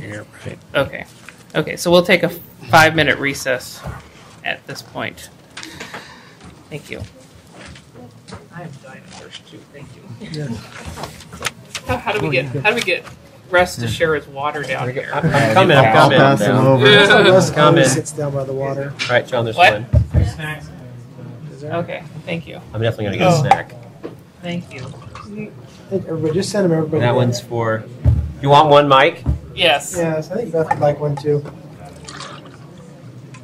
There's one. Did you say yes to Beth? Yes. Yeah. Yeah. We'll just water And everybody. Lisa. Like, Lisa, do you have one already? yes. we have- I'm here. Jean? This is mine. Everybody's Is that got it? them. Yep. Okay, and you need a refill? James was smart. He brought his own. Okay. Here you go.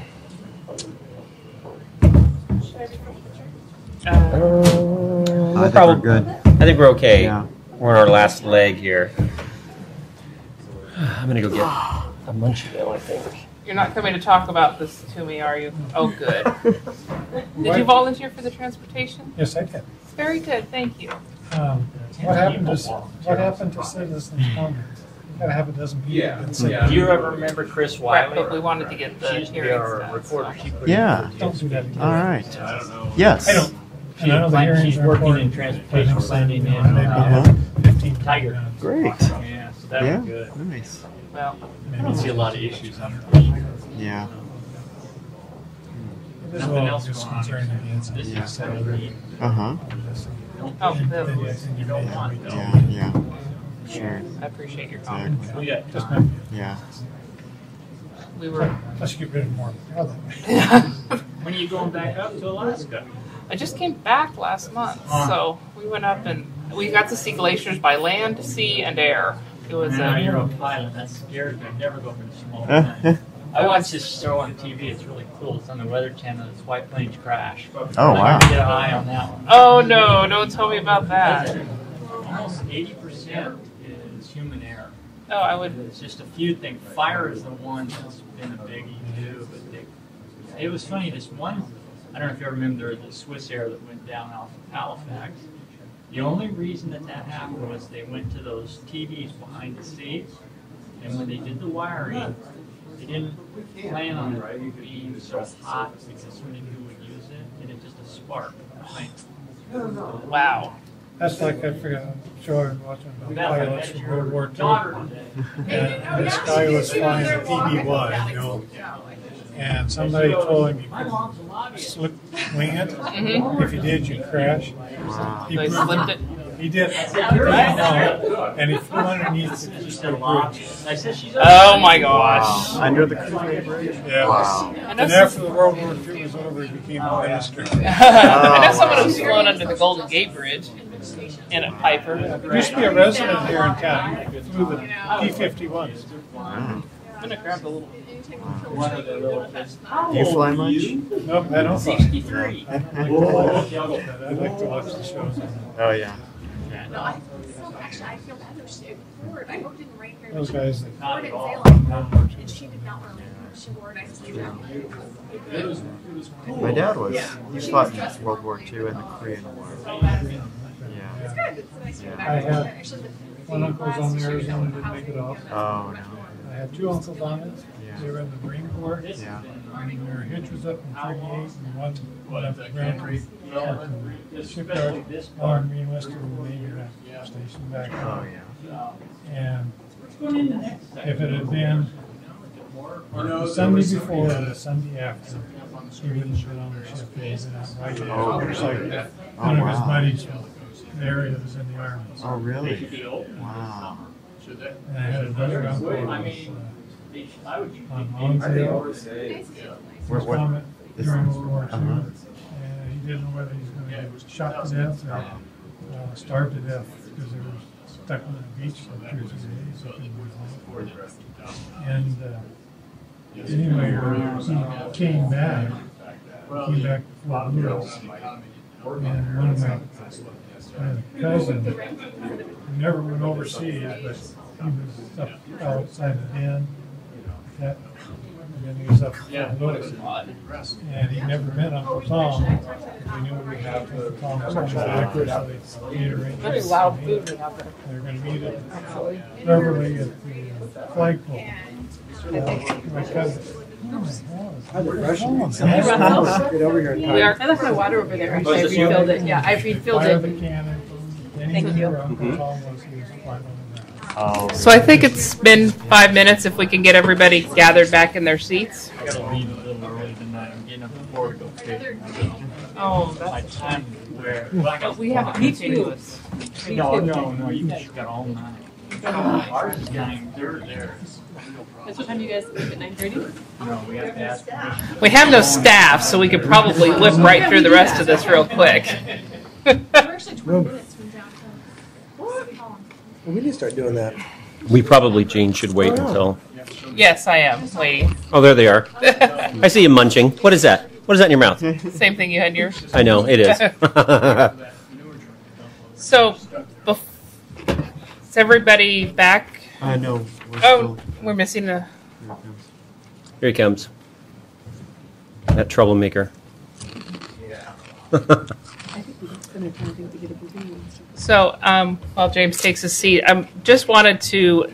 We have had a request for a continuance, so we will have the applicant. He has 2 minutes for his rebuttal, and then 4 minutes. 4 minutes. Okay, so. Okay, so push the envelope to 4 minutes. That includes next week. You'll be start. So, after you have your rebuttal opportunity, we will be continuing this to our next Planning Commission meeting, which is 2 weeks from tonight. October 22nd. Which is October 22nd. Thank you.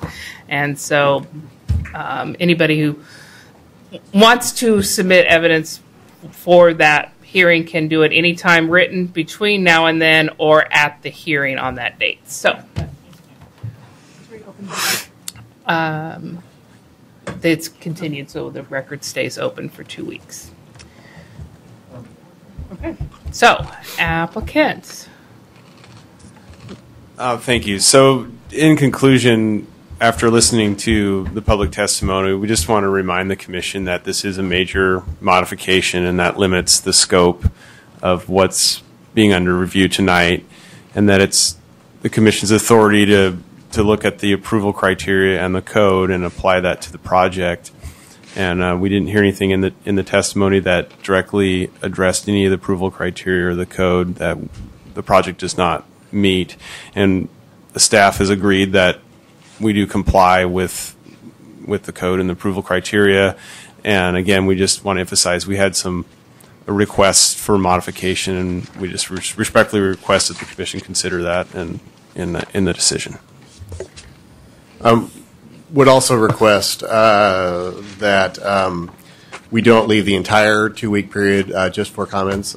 We usually stage that into pieces so that the public can make comments, and that gives us an opportunity to respond to those comments. Otherwise, we'll be coming into a meeting, seeing potential comments that come in, and have absolutely no ability to have any time to respond to that. So we would ask for your consideration to stage the response period between now and October 22nd, although we do want October 22nd to be the next meeting. And just finally, I'll say we really appreciate all of staff's hard work. We hope you will consider our request for condition changes, and look forward to getting this project finished. So let me clarify how the process works. Maybe I have to get with Chris. So for a continuance, does the record remain open until October 22nd? So when somebody requests a continuance, you have two options. You can continue the hearing to a date certain, which can't be less than 7 days, but the 22nd would not be. Or you can simply hold the record open for a period of not less than 7 days.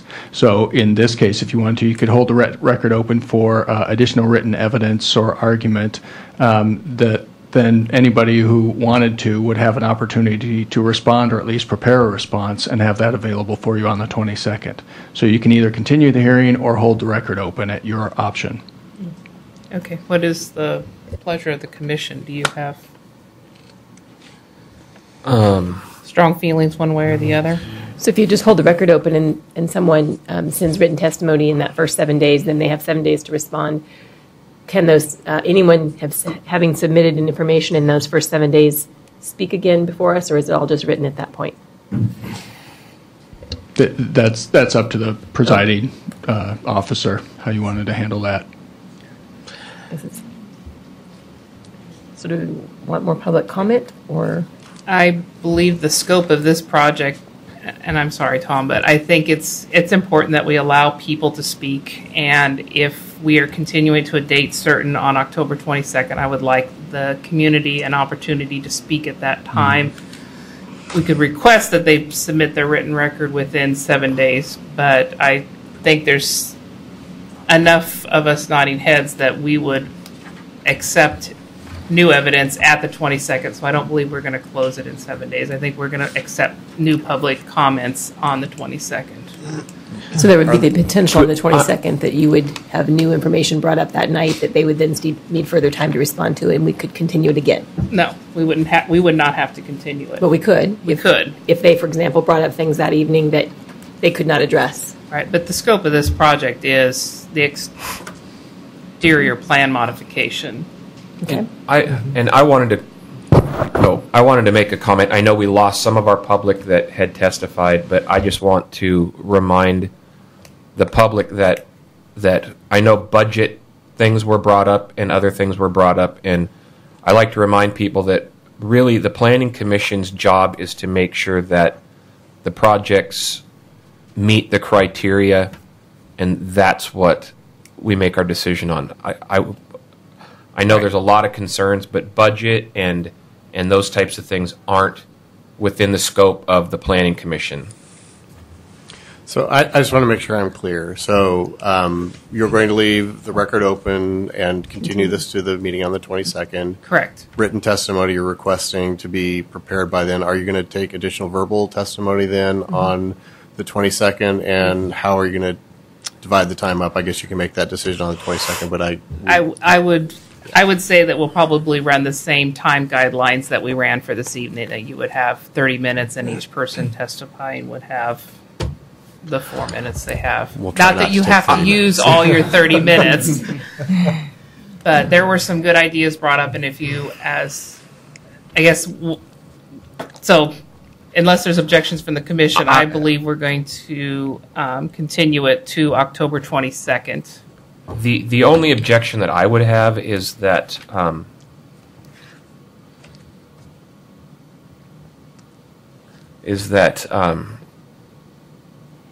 if we're, I mean, is it within our scope to decide to make the decision yes or no based on whether we like the aesthetics of the building, or is it our just job to make the decision based on does this project or this modification meet their criteria? It's our job to.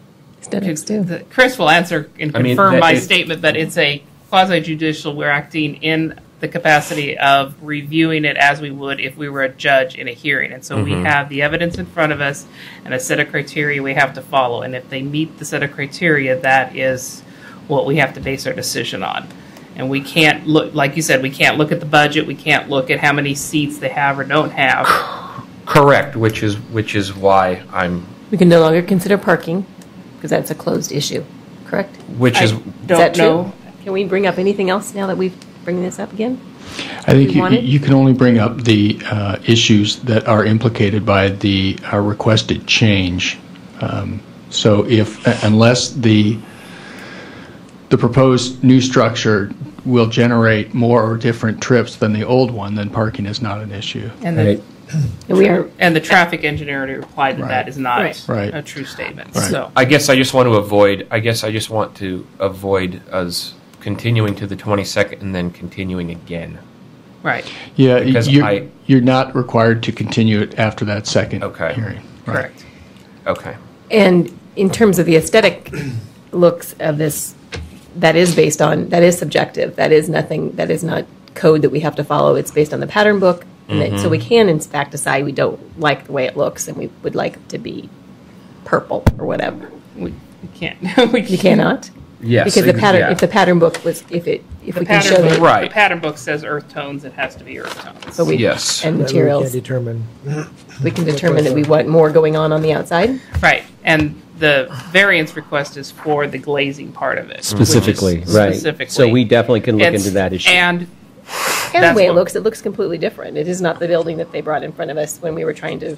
Which is why we have to decide how we apply we have to apply the criteria of the pattern book to a building that didn't exist at that time. Mm-hmm. And how much of it has to comply. So it is subjective still. Some sense. Okay. Can we request that the design maybe be modified to reflect the public's comment within reason? That what? Pattern book. What was that? Well, the design how it looks right now. One of the comments. Got it. Yes. From the facade is just, is it something that the design can make some slight changes to spruce it up according to what the public would like to see? I don't know if that's something that we could request or ask. I don't think that's within our. If you're going to write a condition, if you're going to condition them to do something, you have to be able to back it up with a finding. Right. And that finding has to respond to a criteria that they did not meet. Specific in your criteria. mind. Right. Correct. Right. Okay. So asking staff to craft a finding that would enable us to replace the glazing standard with architectural features that would be the way to get to it. That resemble or provide the same pedestrian type scale and interaction that the intent of this the glazing would have been. And that's what the applicant has to prove, that their architectural features on all sides of the building that that are adjacent to the public right-of-way meet that criteria. And the finding would have to be that if it's not 50% glazing, how are they meeting that criteria? That's how we get it. And with the applicant saying that they don't have to meet it because the pattern book says the Machine Works building is not going to meet it, which it doesn't exist anymore. Okay. Okay. Well, so there we go. That's how you get in the. That's how you get to criteria and findings. Okay. I move Community Center Major Site Plan Modification SP 13-2 public hearing be continued to October 22nd, leaving the record open and accepting written testimony and verbal testimony on the 22nd. Second. It's been moved and seconded that we continue to the date certain of October 22nd. Any discussion? All in favor? Aye. Aye. Opposed? See you on the 22nd. Citizen comments. Citizen comments are next. Yay, citizens! It's your time. And Where'd thank they you for go? letting us change this around so that we can get our They hearing. didn't have a choice. And community center, community comments. Is there anything else on the schedule for the 22nd? Not right now. So, You wouldn't schedule Brad, anything? I'm just going to announce that I will not be in town on the 22nd. Okay. Okay. So I had perceived there was going to be, someone had made an appointment to come to citizen comments today. It's Andy Tiemann from D.R. Horton. He should be up there. He submitted a blue comment sheet. Okay, got it. So Andy Tiemann? Thanks for sticking around. D.R. Horton. My name is Andy Tiemann, and I work for D.R. Horton as a project manager. Is the button up in front of you? My name is Andy Tiemann. I'm a project manager for D.R. Horton. We're currently building a subdivision in the city of Sherwood called Daybreak Subdivision, and we're in the process of land development and putting the subdivision in. And we've been looking at our building designs and looking at the code, and was interested in proposing a code amendment to allow a different or additional front yard setbacks. What we're looking at is the MDRL, MDRH, and HDR zones, which has a 20-foot front setback. And with our building designs, and which is really common in Portland metro areas, are kind of pedestrian-oriented, porch forward, living area forward in front of the garage, and allowing an additional front yard setback to a porch or a front part of the house will allow our homes to be closer to the street, which would allow variable rear yard sizes, would also allow larger homes to be built in those zones, which would provide a higher revenue home as well. And so we looked at just a code amendment, proposing a code amendment that would allow a different setback to the porch, a different setback to the front of the home, and then maintaining a 20-foot setback to the garage. And in September, Ryan O'Brien from our office had submitted a letter. I'm not sure if you have that in front of you, but I do have a copy here. It was emailed to you. Mm-hmm. Mm-hmm. And then I also have some pictures with me tonight that show homes in Sherwood and homes in other jurisdictions that are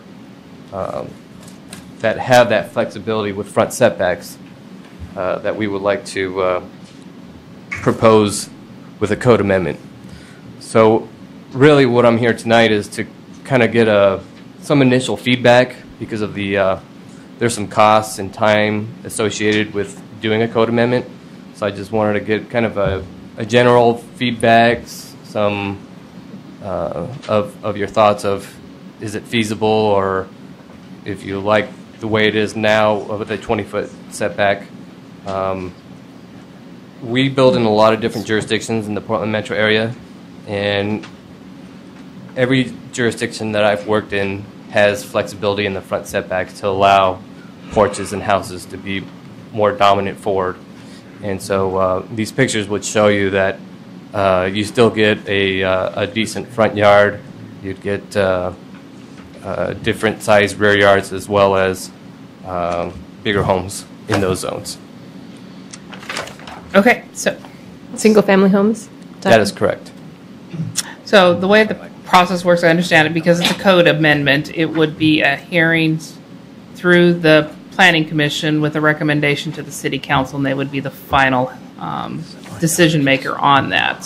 From personal experience, I know that the City of Sherwood has worked with many other developers, applicants, in trying to make things work. I know that the development behind Target is an example of how we wanted to work with people and create flexibility within our code to come up with a better product.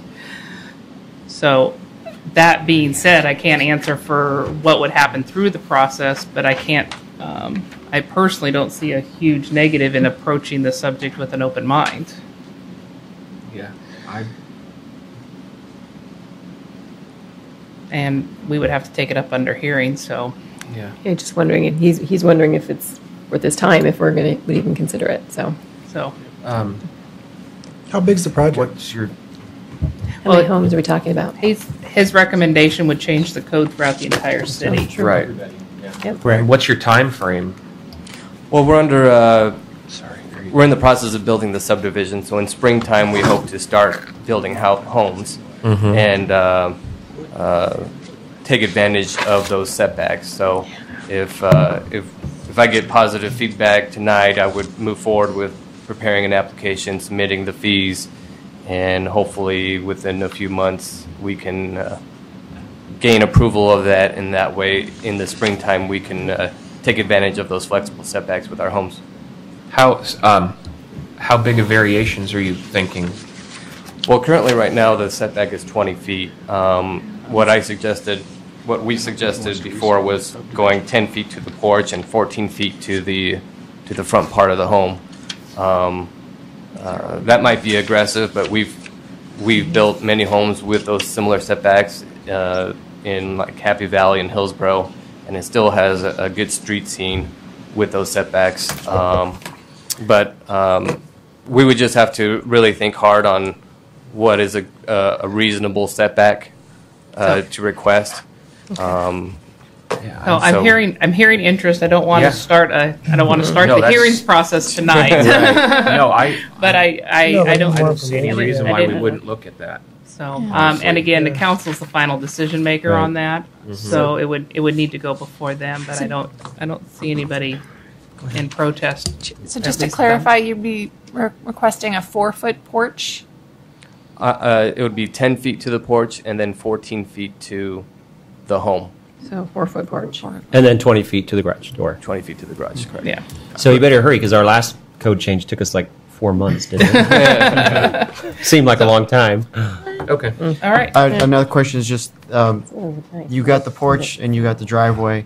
Being the fact that you're minimizing the lawn area, we have to take in consideration how much steps or sidewalk is going to encroach in that area, which is going to actually make the front yard even smaller, depending on the accessibility of, from your driveway to the front porch. So we kind of need to maybe think about that when you're drawing something up. Maybe you can show us some plan views of what would be a worst case scenario of how much concrete is going to be up in your front yard. Sure, absolutely. We could provide that when we submit for a code amendment. All right. Okay. Thank you very much. Thanks. Great. Thank you for your time. Oh, I got these all in backwards order. Just ended up the last person's probably the first person. Anne, Reed, and Katie. I was going to say, did you want me to try it? Bodigheimer.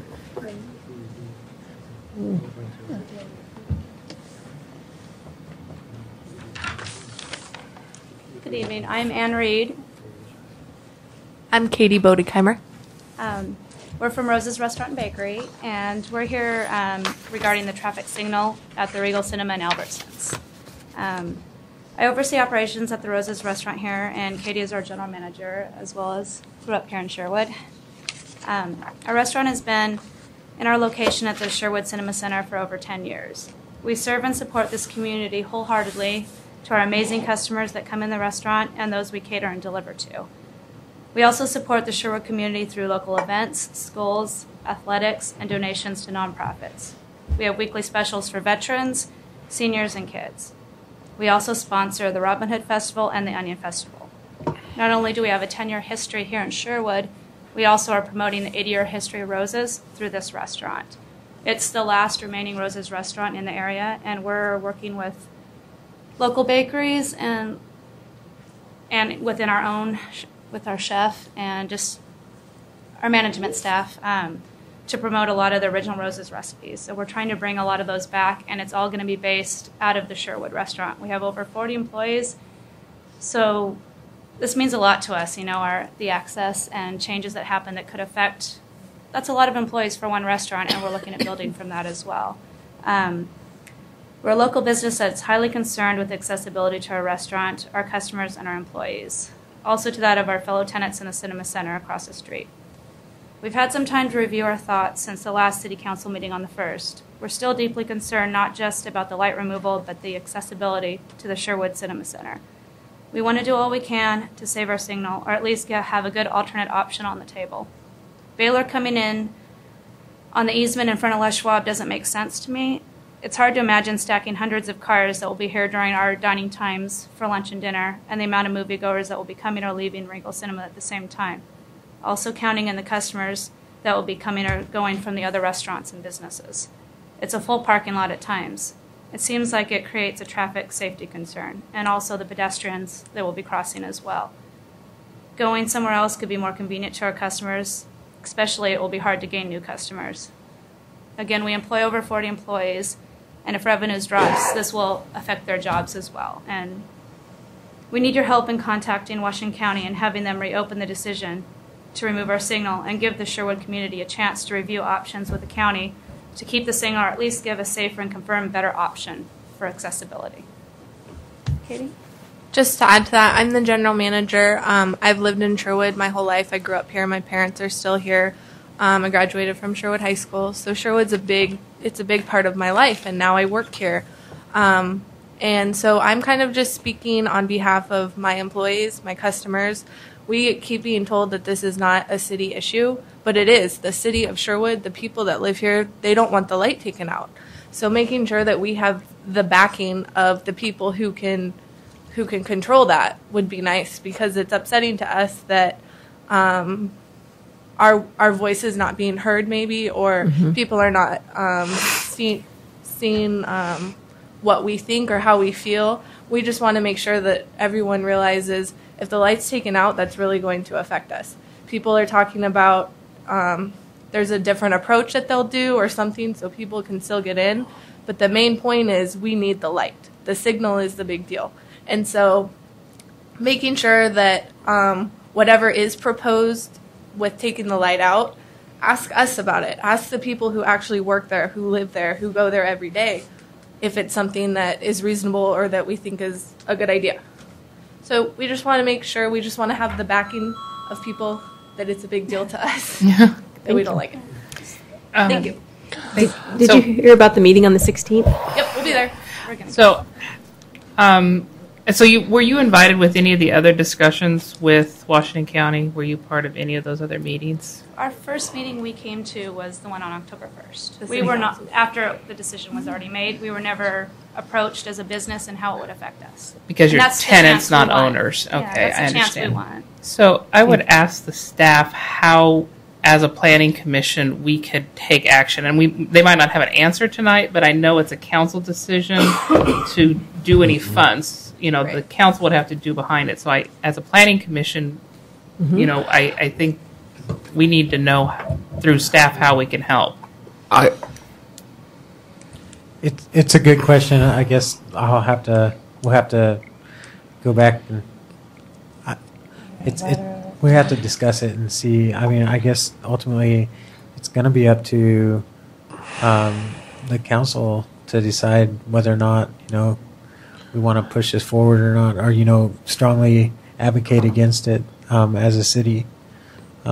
So I know the road belongs to the county and the traffic light belongs to the county, but I think the common theme I've been hearing from not only the property owners and the business owners and tenants, it's also what I've been hearing from a multitude of people as far as residents, is that they want to see that they understand the city can't make the decision. I think people are looking for the city to get behind the businesses and go to bat against the county and say, look, from the city's perspective, we want this light left alone. I think that We just want to feel supported.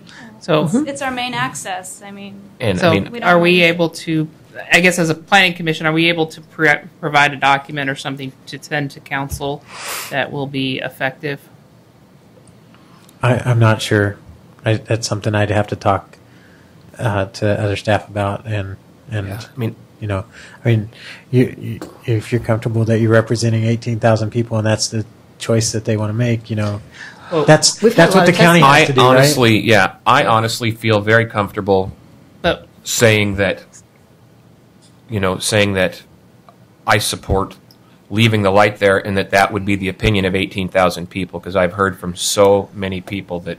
Yeah, we're appointed, not elected, so we have to get the support from the council. So my thing would be verbally at this point to our mayor is that I think that it is important that we get the city to take a stance one way or the other, as opposed to just it's not our light. Yeah. We're not involved. And I think one consideration that I'm very concerned about, and I've heard it from a number of residents as well, is the fact that this light was a condition of the development that we had placed upon the owner.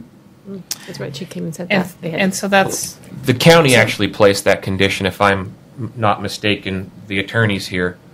Was it not the county that placed we the... shouldn't be soliciting for. Could- We're not. Sorry, we're not soliciting. I'm just trying. No, I just want to verify the information. I think the county was the one But that. there was a condition That to made have the the light condition. placed there Right. before the development was approved. So we can have the staff return information to us and ask, first off, review the application and see if there's any grounds for that. But that is actually probably a legal matter that goes through LUBA and the Court of Appeals and not a planning it commission is. level. And the support for doing something is at the council level. So here comes Julia. So, Julia's I don't coming to have help all me. the answers or anything, Yeah. but I can tell you that we did look at that quite extensively, and it was determined that it's not. They can proceed without any land use action. So the county can. They can. The What did county we say? can. Did we tell them we didn't want it though? No, we worked with the county through this process, making, one of the things that we made really clear was that the access to the businesses is extremely important, but it's still their project, and they had to go through the process, and they did, alternatives and evaluation and open houses and things like that. Ultimately, it's their decision on how they proceed with the design. That said, my understanding is that the open house on the 16th, there's still room to discuss the design, not necessarily the light coming out or not, but how those businesses are accessed at the time. So, Julia, that said, what is the city's position on the county's current recommendation? I don't think the city has a position as long as... I can't imagine the city doesn't have a position on that important of a road going through the middle of our town.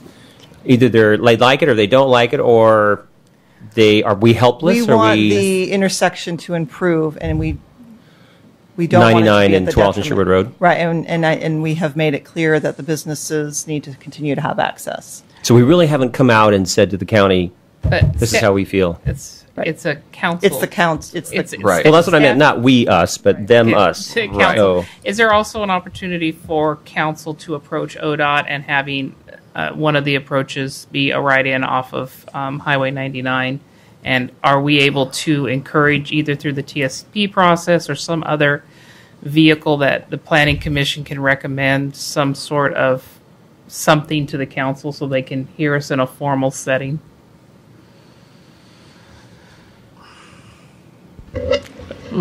Like she said, this is a county program, and it goes a lot deeper than that. They can remove all funding too, and just not do the project. So there is alternatives, and we have met with them numerous times.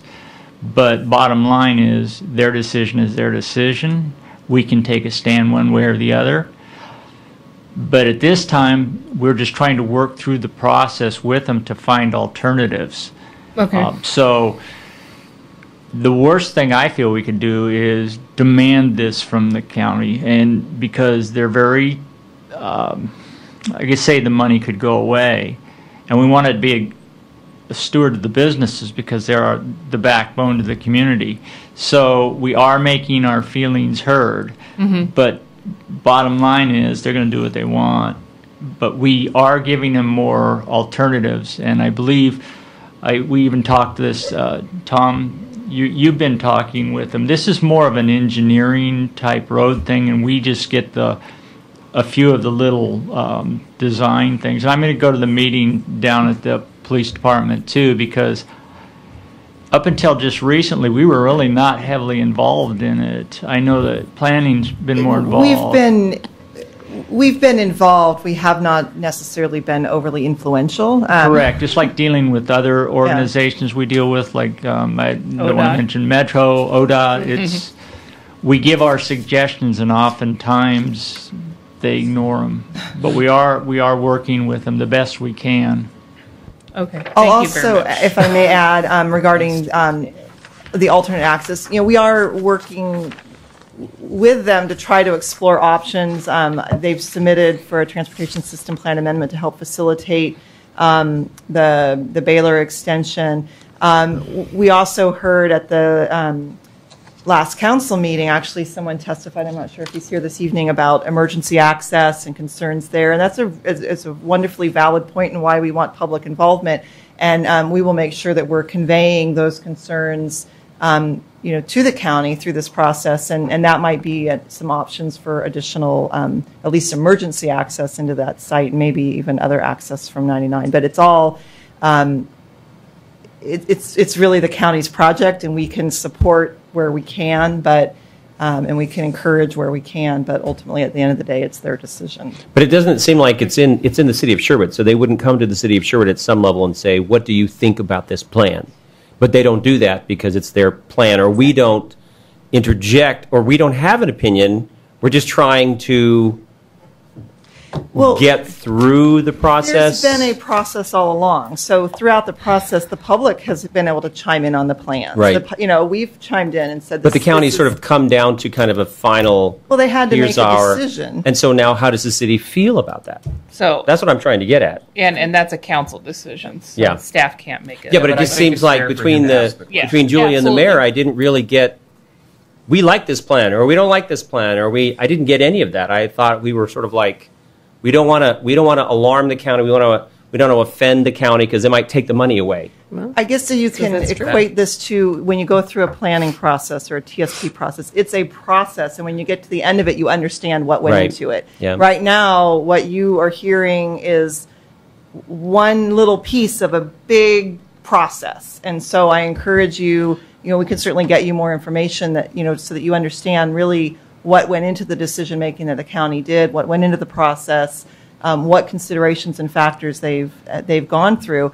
So at the end of the day, I don't have a strong opinion because I know that there was a well publicized, well documented process. So, I understand that the tenants weren't necessarily What involved. I don't understand is we have a final proposal from the county, and it seems like the city as a city would then weigh in and say, okay, here's how we feel about your current proposal. Irregardless of whatever went into it, the final outcome affects us, the citizens of Sherwood, and it seems like we would want the best possible outcome, and if whatever comes to the table is not the best possible outcome, not that we want the money to go away, I'm just looking for, does the city have an actual stance? And that's where we've asked the council, and we've asked Okay, staff Gene's to bring back redirecting me, so okay.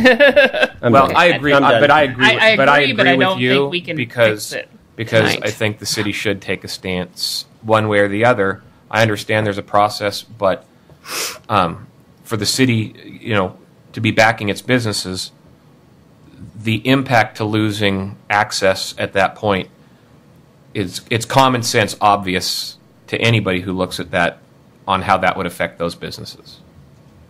Okay. Well, I guess I would just say on that note, I think that the mayor is here as a council liaison. He's hearing you, and he can convey that those are your wishes, and the council can decide whether or not they want to take a stance. Okay. Thank you. And thank you. I just want to interject something here. It's not so much of a stance. What we're trying to do is work this project through that's the best for everybody. Mhm. And we are very concerned about the businesses. But go to the meeting that they're having at the police department, so you really get a good idea of the project. And to take a firm stance, we want this or we don't want this, they're not going to listen to us. If we say we would prefer you do this way, and that's what we've been doing, is trying to work with them. But bottom line, it is their decision. We can make recommendations, but we can't. You don't want to take an up or down stance on these things when it's such a huge project, and there is issues involved in the project, and we are working to try and help the businesses. And so if we don't get our way, we at least are going to try and help the businesses as much as possible. Go to that meeting and you'll get a much better understanding of the whole project. It goes a lot farther than the signal, and there's a lot of other issues involved, but it is very important that our businesses survive here. If they don't, I mean, we're out of business. Everybody is. So, a quick question. Does the city provide funding for relocation in circumstances such as this? So if a business is going to be detrimentally impacted by a change of this nature, a county, I know the city of Portland, when I worked there, we did at times make allowances. This is a county road improvement project, and that would be negotiations with the property owners on what they're willing to, if they have to pay for right-of-way or relocations of driveways and things like that. That would be part of their private negotiations. And so relocation services is not currently, because I don't know many county. I'm not aware. Just checking. All right. Thank you very much, ladies. Chris West.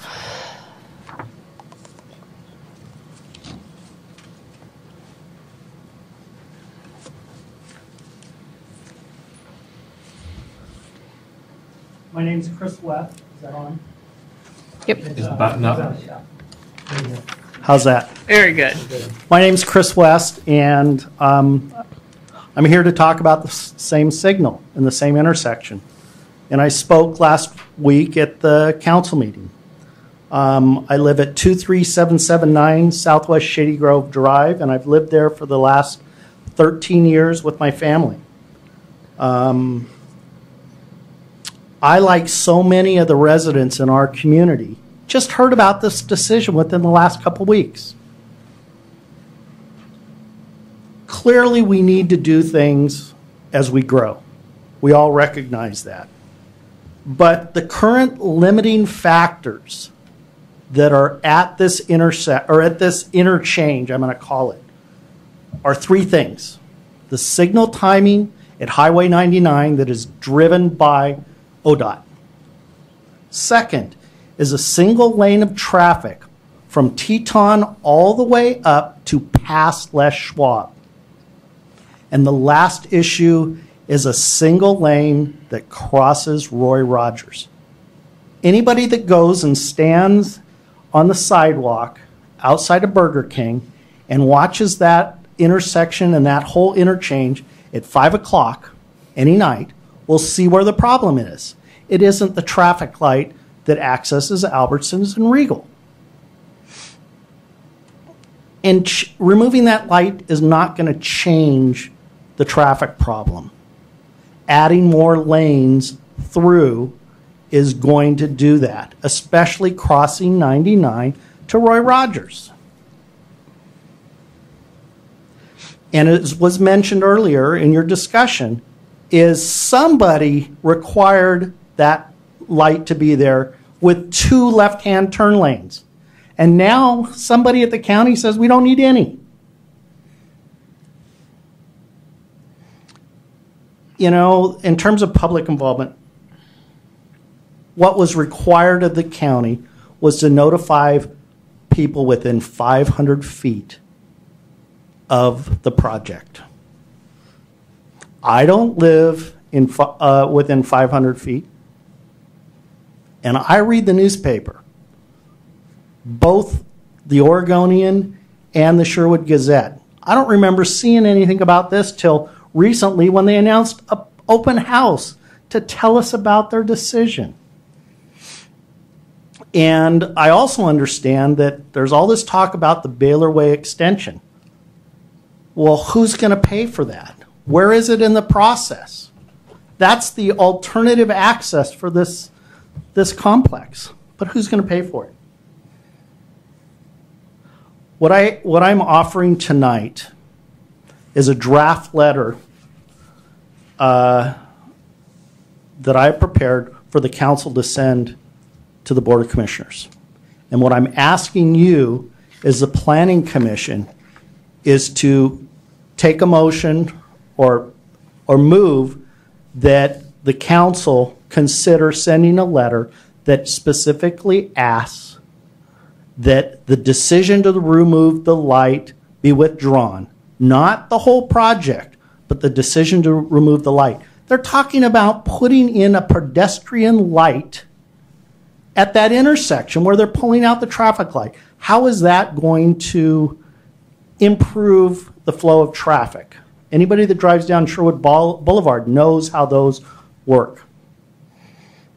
So lastly, that's my request, and I have a draft here, and I'd hope you would consider it. Okay. And I appreciate finally getting to talk tonight. But again, this is the issue with public involvement. We're doing it at the end, and within a little over a week, over 800 people have liked a Facebook page called Save Our Signal, Sherwood, Oregon. And over 600 people are talking about that page. That's public involvement that the city and the county needs to learn about. Thank you. Thank you very much.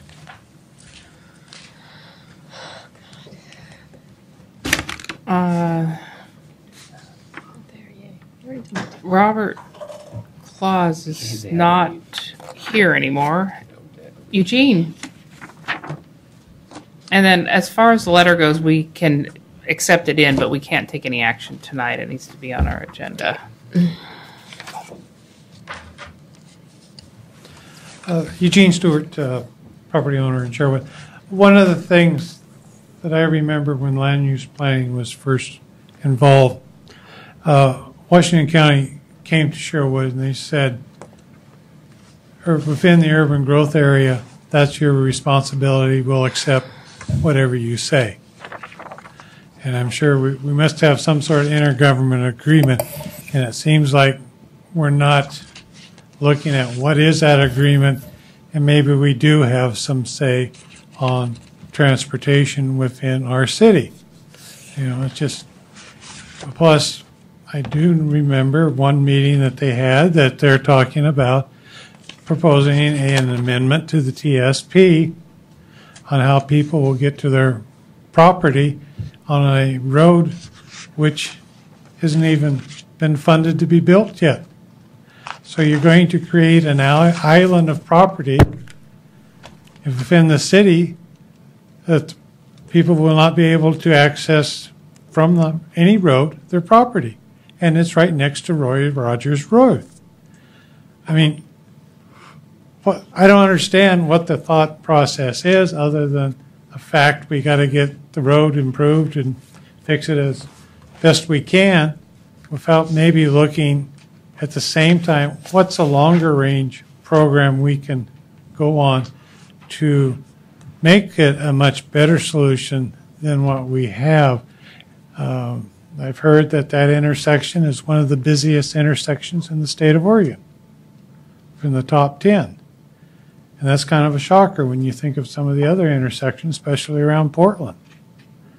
So it is a major problem, and I also realize it's the only access for trucks to get to I-5. Between the next spot to get to is just where I-5 goes underneath 99W up on Barber. That's the only other place that trucks are allowed to go over that direction, easterly. So it is a major truck route. And so I think we need to take a serious look at it. And I also understand we're not going to get the best solution, but we need to look seriously at the long-range plan and quit. And we're always doing things short term. We're not thinking far enough ahead, just like the gentleman said, why isn't not Roy Rogers, but 12 and Sherwood, why isn't it 4 lanes? And is there, do we need to start talking about having a bypass around Sherwood somehow? Let's, start talking about it now so that as development comes, they can plan for it and we can leave space available so that we can get around. Because let's face it, I think one of our traffic studies showed that Saturday and Sunday is one of the busiest times for traffic on 99W. Well, it's really not a no-brainer. You look at the number of people going down to the casinos and going down to the coast, there's a lot of people, and they don't want to cut through Sherwood. But yet, downtown here, you see traffic coming through, they're not stopping. And I've always said I'm willing to bet that 90% of the traffic that drives down and through down Old Town, they don't stop. They're just driving through. It's a cut through. So that, to me, means the system's got to be is failing someplace. And I think you look out there, we need to take a harder look at it. Thank you. All right, thank you. I've got to interject one thing. I have to leave, but I do welcome everybody to come to the council and also express your concerns. Our agendas are lighter now, so we don't have so many one-issue topics. Please come to the next council meeting. It's a decision I can't make. It would have to be something coming from the entire council, and I'm only a liaison to this board here, but please come to the next. I believe you came last time too, and I've eaten at your place, so.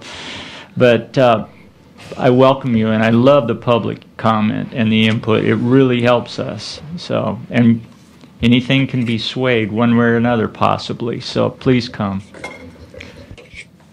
Thank you very much. I don't have any other public comment cards, so there we go. That's the last thing on the agenda. I'd ask Brad for next time to have any commissioner comments, because I think once we start opening up the TSP, we'll have liaisons to the Charter Commission, the TSP, and what?